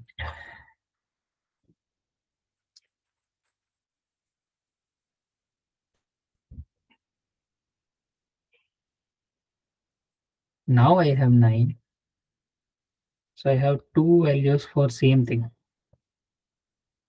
Interesting. Okay, but the theory wise, what we did, that is a correct one. Okay, so we try to reduce one leaf at a time, you can say, or we try to reduce the tree. Okay, and then compute the score. Weakest link pruning. We call that weakest link pruning. To do that, we compute tree score, and from that we have the alpha values. So this all alpha values come from there. Okay, and if you notice, like it's increasing, and at highest it is giving 2 leaves. Okay, at lowest the 0, there will have fully grown tree. Okay, How many leaves? where When it is 0. then maybe 16 or something, you can keep 0 and have like 16. With 16 leaves we have in this case. Okay, so that's how you can do post pruning. But wait, what else we have in this? So it will be like 16, then 15, then 14, like that, right? Yeah, it Till should be like that, but it's not like that. I am not sure why it's not like that, but it should be like that. Maybe see, it's true that it should be like that, but the possibility is what I can understand is maybe it is making a decision, some kind of decision, so that it is able to prune maybe 2 3 leaves as well. Like let's say if I prune here, that is okay. Okay, now maybe in this case, this whole both of them could be pruned together. Okay, alpha value is something like that, so that both of them are getting pruned. Possible, like something like that is also possible. But in theory wise, we remove one by one and then compute and all. That's happen in theoretical, but in practical, multiple leaves or multiple branches are getting cut off. So that is quite okay. Okay, so if you see this graph, uh, if you run this all, you'll have this graph as alpha increasing. Impurity in the leaves are getting increased. That is correct, right? Because our training error will reduce, and we'll see test error about test error, but training error will reduce. That means impurity is getting increasing, right? Here, fully grown tree will have pure leaves and all, but as we increase alpha and all, we will not have pure leaves. Okay. Excuse me, sir. Sir, Yes. in the case of pure leaves, we previously had like 100% training score or 1. So as we increase the alpha, we are increasing the impurity or Gini index, and then shouldn't be the training score getting lower with that? Yeah, it is getting lower. This is impurity. The graph is against alpha. This impurity only. Training score is getting lower only. See, where is it? Here, if you see, This is training score. Okay, so accuracy versus alpha for training and testing set. So this accuracy is score, right? So training blue one, if you see, it's getting reduced as it is, and the test score is increasing. So okay, now that we are at this graph, what you have to do is from this graph you have to choose the alpha where test and train error are very nearer to each other. Like they should be very near to each other. Where is it? Where it is? Maybe The see, minimum distance. yeah, maybe you can choose this value or this value. Both are okay. Okay, I mean, So, yes. we should choose alpha which has the lowest test error, right? Alpha which has lowest test error. No. We don't want to do that. Like see, I know in our set it worked, right? Tester, like usually machine learning is not the data never ends, no. The test data we have is limited. Maybe we'll always have newer test data, right? The possibility always there. So we don't just look at test data and then decide. But what we try to do is we try to bring training error and test error as close to each other. That's what like our always final goal is. So in So our could it case, be at so could it be at 0.035 where the gap is like very close between training and test? 0.035 here. Yes, in the end. No, Oh, no, okay. no, it's not very close. The graph is like, see, like there is nothing in between. Then at this point, the test error is here and training error is here. The distance is very high. I mean, Yes, sir. Yes, you sir. need to look the dots. If you look just the dots, then maybe you'll be able to understand. So the two possibilities are, first is this one. Okay, here it's very nearer to each other, and second is this one. You can give this as second best, but this is the best one. From this chart I can say this is the best one. See, here we have test score higher, but here if you see, they are kind of very nearer to each other. So we'll go with this one. Okay, because they are very near to each other. So, but in other algorithms, we always try to reduce the test error. Always try to reduce test error or train error. No, test error. Which alpha? Oh, regularization. Other regulation. Yeah, other classifiers, we always try to reduce test error, right? We always try to we never try to reduce test error. We always want to increase the test. Reduce the test error. So, Okay, okay, this is accuracy, okay. yeah, this is So, we accuracy. That is increase fine. accuracy. Yeah, increase accuracy. Okay, we wanted to increase accuracy of test data, and to do that we are losing somewhat in training data, right? Accuracy is losing in training errors, training data. So that's what we trade off we make, and to make our model better, we set something so that we have lower training error, lower training accuracy, but higher test accuracy. So that's what we wanted to do here also. But what I mean here is, see, here the distance is very high, right? Then compared to this, not very high, sorry, compared to this we have higher distance here. So we'll choose this one. This is the best one, but you can choose this one also. No problem with that. Okay, maybe if you have another data, like after this you will have more test data, then on that also you can try which one is better. But this two you can keep, both of them you can keep also, right? You need to choose which is the best model, but from this you can choose anything. And each alpha value will correspond to some number of leaves. Number of Leaves. each alpha, yes, it could, but like theory wise yes, but in practicality that might not happen. Excuse me, sir. Yes. So if we had decision tree regressor, and Hmm. here in the classifier we are taking the votes for which is maximum in the classification problem for at the leaf nodes, but in the regression problem, do we have to take the average of that? And Yes, yes, yes. You take average of that. So, yeah. So what you do is any tree have is like this, right? Mm, like I have this tree. Let's say I have 100 samples here, 70 went here, and 30 went here. So let's say this is the last one. Okay, last one. So here we don't have any classes or anything. What we do is we take the average of this all 70, average of 70 values. I mean, just consider this as a last leaf node, but usually leaf a very lower number, like maybe out of 10, maybe 7 went here and 3 went here. So at last of our decision, if I come here, this 7 point, then I'll take average of this 7 point, right?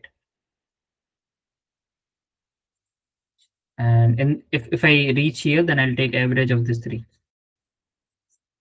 But Okay, rest sir. of the thing is equal. Like rest of things will be similar. Okay, nothing else will change. Like mm, what is there? Yeah, nothing else will change. Mm, correct. Sir, Yes.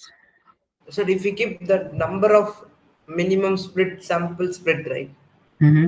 If, for example, if we keep it at 50 Mm-hmm. and we keep the minimum samples leaf also to 50, Mm-hmm. then the splitting won't happen, right? Even though if the node has 50 samples, if the node has 50 samples, Yes, it will not happen. That's what I mentioned. No, that any one condition if satisfied, then other condition will not satisfy. Like no, the split will happen. Minimum sample leaf. Okay, leaf require 50, right? Then no, it will not happen.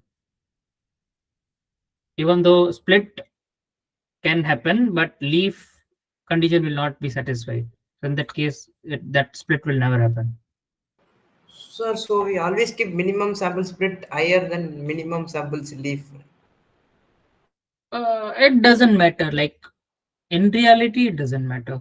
But if you have any, like with quiz perspective, if you see, then depends on what kind of question is there, what is given, then you'll have some solution. Like there is no always or anything in this. Okay, this all are hyperparameters. You set it something.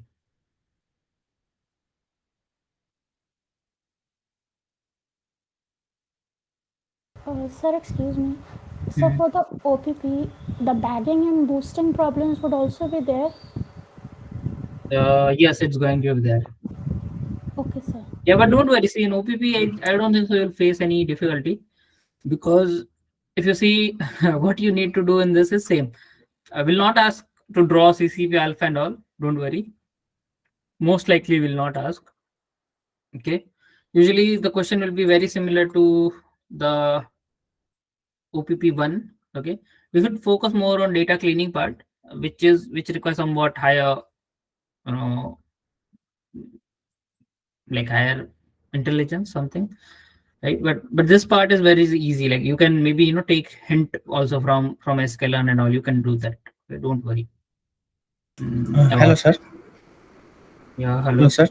Hello. Sir, is large-scale machine learning problem is going to come? Large scale, no. We can't give you that. No.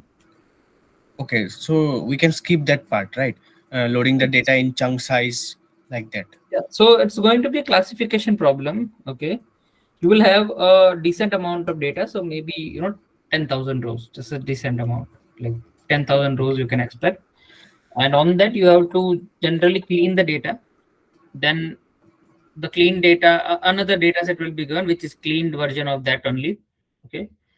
You might have a different version than what you got for the cleaning, but that's what we'll have. And then you have to just build the models. That's all. Like grid search CV, you could have a good. Like OPP1, we will get separate data for Yeah, pre-processing and for model building. yeah, you will have separate data for both of them. Okay, okay.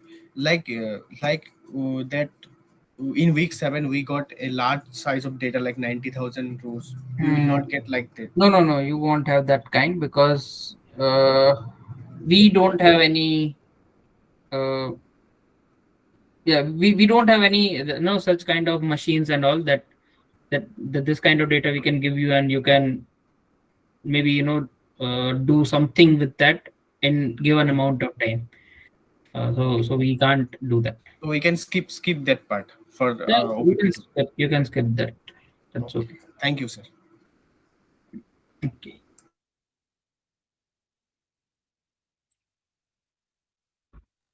And also there will be some mock, right?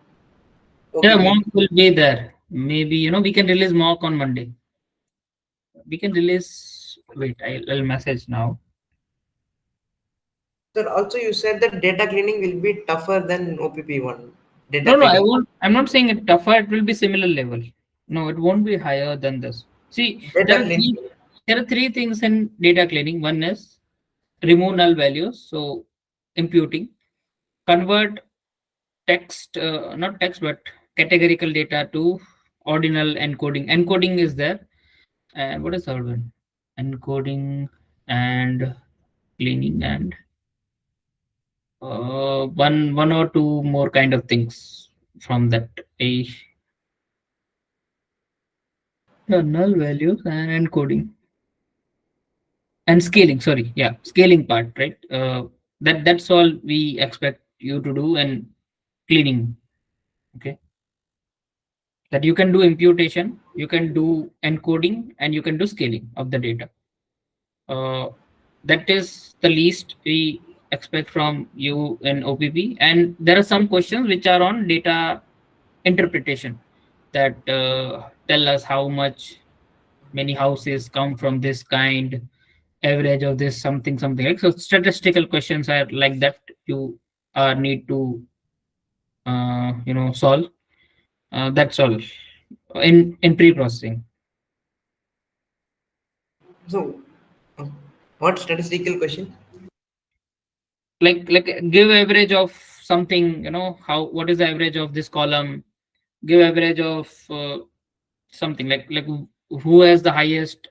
Let's say if data is about salary, what is the highest salary, what is lowest salary, what is average of salary, what is max mode of salary, mean or median, what is how much, how many people earn more than 50,000, how many earn more than 50,000 and own a car also, something. So if we have other column like that, then if they, so this kind of data interpretation question, statistical question. Yes, sir. And also that scaling and encoding will be like both, right? Like we'll be using column transformer like that. Like Yeah, you can different do without that also. transformation for different columns. Yeah, you can do that, but this time what we'll do is we'll try to give you, I'm not sure about that, because I mean, what we'll try to do is we'll try to do something like you won't have to uh, face difficulties if you swap the columns. So let's say your columns are not as given to you, or you make changes in some way that now your columns are little bit um, disarrayed, then you won't feel any difficulty. That's what we'll try to do. Okay, so don't worry, you can actually clean anyway. You can use pandas as well for cleaning the whole data set. Okay, the column order doesn't matter. Yeah, column order will not matter. We'll try. Okay, I'm sure you will not face any difficulty with orders. So And will also there the be name revision also will session? change. The column names also will change. So that That okay, for that we can't do actually much thing. The naming is your, I mean, you, how you clean it. We gave you names, right? Then some transformation happens, then some names will appear. That thing you have to see, and most likely, see, even if they get changed, what we can do is like that doesn't make any impact on your questions or something like that we can do. But still, like cleaning, how you do highly depends on that, right? Column names after certain point. Oh, yes, sir. Like the prefix item, like it's average of or residual. So when will be the revision sessions? Okay, revision session for OPP. Yes, sir. For OPP. Okay. Do you want a revision session on Wednesday? I can take that. I mean, Yes, uh, sir. I have no problem with that. okay, we can have on Wednesday.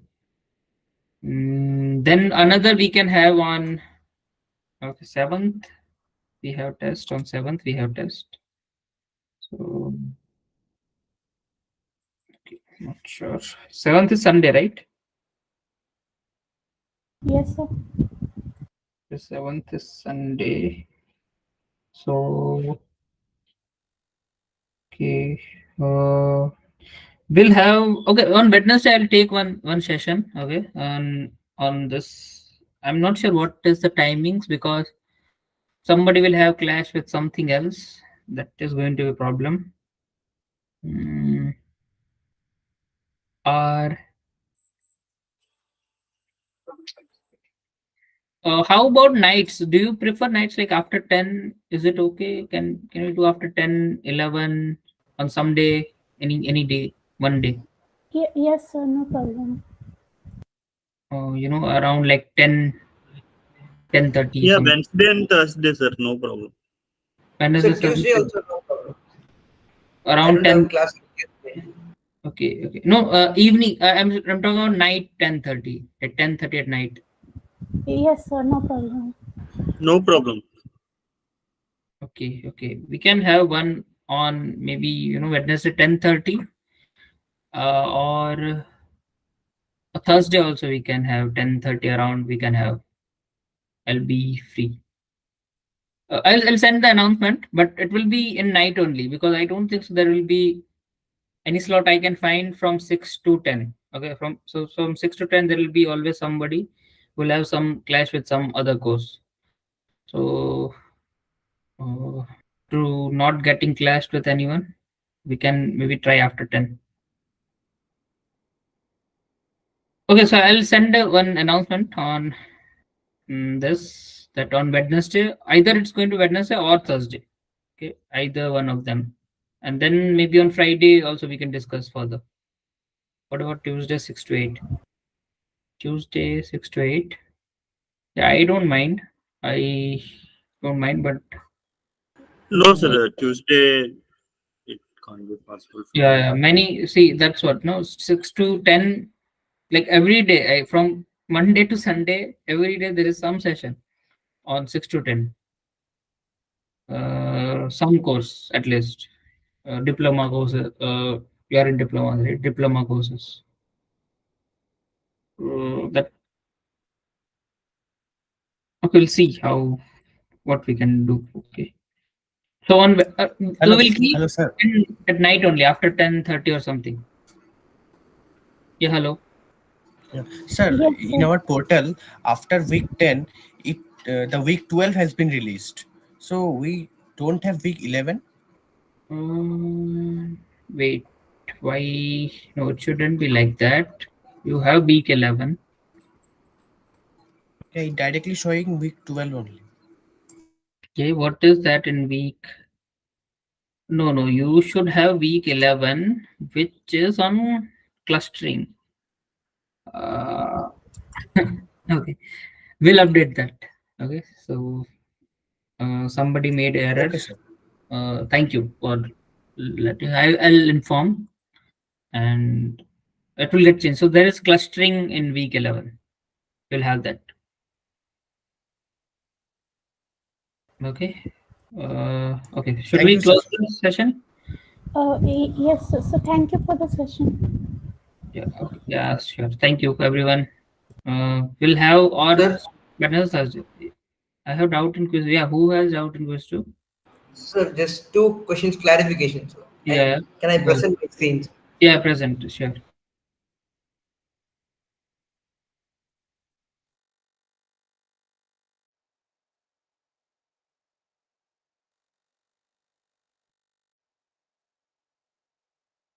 So, are there week 7 graded assignment solution available somewhere?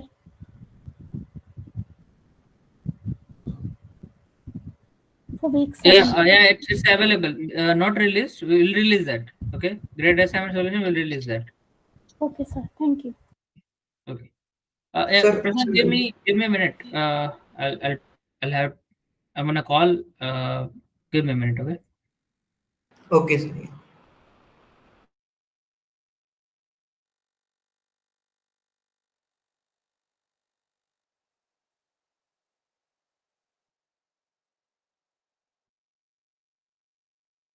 Yeah. Yeah. Hello. Go ahead. Yes, Uh. sir. So, Yeah. Go ahead. sir, this is the question. Like, can you Okay. see this question? Okay. Yes. So what is the problem in this? Yes, sir. So, like, if so, it is said that F1 score is better than accuracy, right, in this model since it is imbalanced. Correct. So, but if I train a model all positive, right, then the accuracy will be just 2%, right? Then accuracy will be good, right? If you train with just No, sir. If I predict all the test samples as positive +1, then the accuracy will be 2%. Then accuracy will be a good measure, right? We know that the model is not good. uh, yes.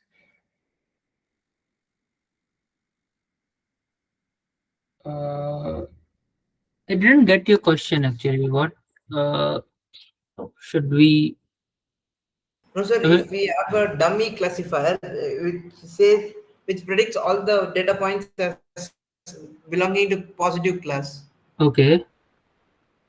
then accuracy will be just 2%, right? Because there are only 2% positive points, whereas 98% negative points. Correct. So Correct. 98% points will be predicted wrong, right? Correct. So the accuracy will be 2%. Okay. Okay. Then I thought that accuracy will be better model there. Because, can we say like that? No. Why? Why? But what will be the F1 score for that?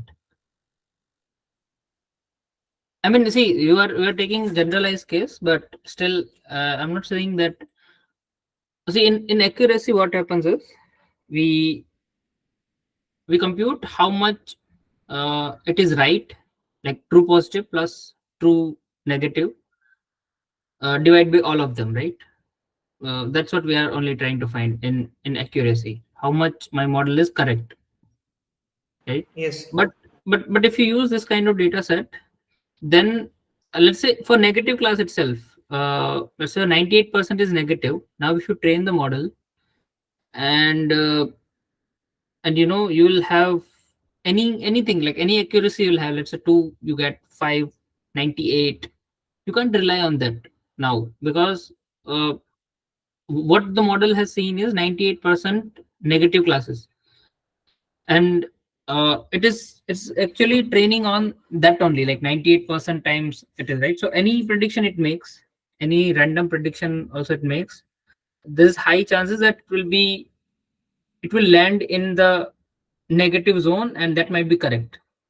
And that's why we can't use accuracy as our uh, uh, evaluation metric. Okay, so we need something else which is at least better than accuracy. So that's why we can choose F1 score, which which has like precision recall. We take harmonic mean of that and all. We do that. So at least it will reduce that chances. But still, if we have this kind of data, we don't just train it, right? What we do is we balance the data and try to train it. Then we try to find the F1 score, something like that. But if we don't do any of that, unless accuracy is totally unreliable. F1 score is at least more reliable than that. Okay, sir. So I got confused that I thought that if we predict all the points as positive, then accuracy will be 2%. Then I thought accuracy will be better metrics. Like, but it is applicable only for that case. So No, it is no. not. It doesn't generalize. Okay, you are saying all are positive. Okay, let's say all are positive. then accuracy will be 2%. Okay, and there is nothing we predicted as this, right? So we'll have 2% correct. So why 2% is better accuracy? You are No, saying that model is not good, and our accuracy is telling that model is not good. That's why. yes, sir. Accuracy is predicting correctly, saying that the model is not. It is very poor because it is having just 2% accuracy. Okay. So I thought Um, accuracy will be correct, and yeah, I got confused. okay. But still, it's not okay. I mean, see, 2% accuracy. Uh, hmm, this kind of scores. I mean, still like let's see 2%. If you train any kind of model, any kind of model, even even let's say what dummy classifier also, right? That will also not give all as positive. It will give, yeah, it will give positive, but any kind of model you will train to get a 2% of just accuracy. How bad that is? Like at least 0.5 is a kind of benchmark, you can say. It's giving below than that. Even just 2, like 0.02, right? 0.02. It's not even near to 0.5. So that's why also it's not uh, like by chance also you'll have higher than that accuracy by chance, like luck by chance also you'll have higher than that accuracy possible. So that's why also I don't think so accuracy could be any way determine this model metric. Like that's why also this metric is not suitable for this kind of problem. Sir, also if it was the other way, like 98% positive and 2% negative samples, even Hmm. then answer would have been F1 score, right? Yeah, then also answer should be. We are not trying to look at what is best, like how much higher score I are getting, which is you know more uh, which can handle unbalanced kind of data set. So if you have unbalanced kind of imbalance in your data set, then which kind of evaluation metric, the metric itself, like how will be able to give you much better,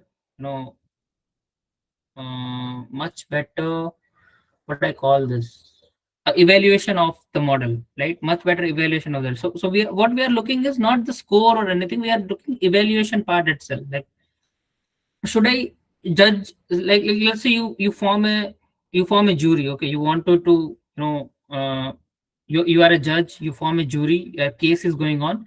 So now what you are trying to judge is this jury a good one or not? That's what the question is about for this kind of lawsuit. Maybe let's say if it's a land problem, land related to land or something, right? Then a jury, is this jury a good one? If this jury is about, if the case is about corruption, then is this jury, the form jury, is a good one or not? So something like that this question is. Okay, so the model is there, problem is there, the data is there, but this is the accuracy a good one, good evaluation metric for this kind of data set? Then it's no. So if it was 98% positive and 2% negative, then also the answer is F1 score, right? Because Yeah, the then accuracy. also have one score. Yes, So any possibilities, like whatever accuracy comes up doesn't matter. The data set itself is like that we can't choose accuracy as a metric. yes, sir. So if it is balanced data set, then accuracy will be good. But if it is imbalanced like this one, then F1 Hmm. score is only better, right? Yes, only FN score is better. Yeah, But if it's balanced, both are good.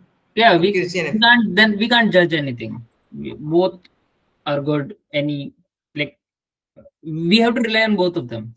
That's what. yes, sir. Also, just one clarification. Okay.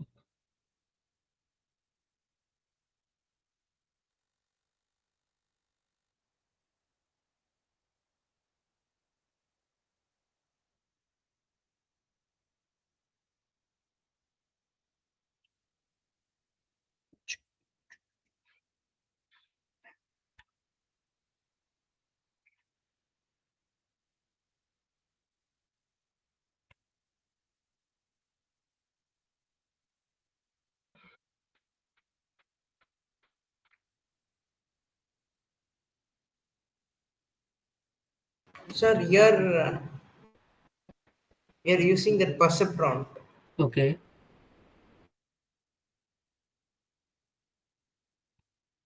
So we are setting the perceptron with shuffle equals true, right? True Yes. here. Yes. Then it may happen that the like in each iteration the same point it may come again and again, right? In this single iteration, because Uh, it is. Single iteration. I No, mean, so this shuffle is for like what is the use of shuffle here? Like shuffle will shuffle the data set. Like let's say you got row 1, row 2, row 3. After that, in next iteration, maybe you'll have row 3, row 2, row 1. Any kind of yes, sir, possible. so it will shuffle after each epoch, right? If each Yes. iteration. Yes. Yes, but in a one iteration, the four data points it will consider four data points which are different, right? These four different data points it will consider, Yeah, all four of them. All four of them it will consider. and in each iteration, the order of these 4 points will get shuffled. Yes. But yes, sir, so I calculated this manually, and I found that in whatever order we take these 4 points, it is converging in one iteration. Like one iteration No, means no, I no. updated W for all these 4 points in different sequence, and in like all the sequence, it converged in one iteration. I got the because it is linearly separable, right? This is linearly separable. Okay. So manually I checked, and one iteration it was converging. So I selected iterations equals 1, Okay. or maybe I can check this code and see whether it is converging in one iteration or not. Yeah, but correct. But uh, this is actually not about code. This kind of mm, to come on. Like manually we'll update perceptron using W naught plus XI YI, right? Like if it makes a Mhm. mistake in that data point, we add Mhm. XIYI. So using that rule, I took different orders of these 4 points, Yeah, and but after centering I. yeah, see that is correct. So you're saying that every time you train, it will get converged after one iteration. Yeah, whatever order these 4 points be, like in any order No, it that is will. fine. The order of data doesn't matter. Uh, so you're saying you kept no, you can't set iterations also in this. Mm, No, sir, I manually worked out, and I found that after one iteration I got the correct W. It was converging. mm. Yeah, eh,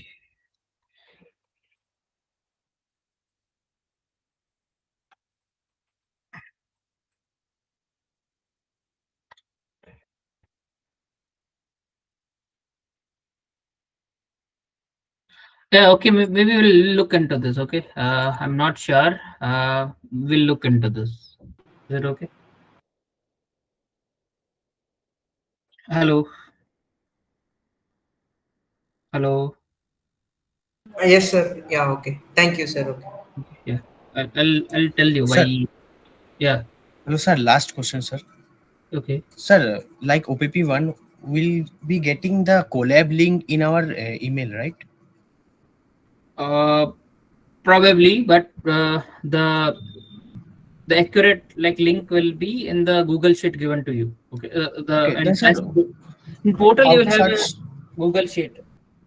Yeah, yeah, sir. In that sheet, how to search our file, collab So file, sir? just write F. Control F, then your roll number. Okay, can Control F. Yeah, Control F, then roll number. Okay, sir. Okay. Okay. Sir, also, sir, plotting graph like iteration versus loss graph, these Mhm. were also not going to come, right? Uh, Graphic problem. No, we don't ask that kind of question because see, when we ask graph question, then it's very subjective to interpretation. Like you might interpret something, I might interpret something, and we are not sure about how to bring to one answer. So that's why we don't ask that. Okay, sir. That's it. Thank you. Okay, thank you. Yes, so thank you. Yeah, everyone, thank you. Bye bye.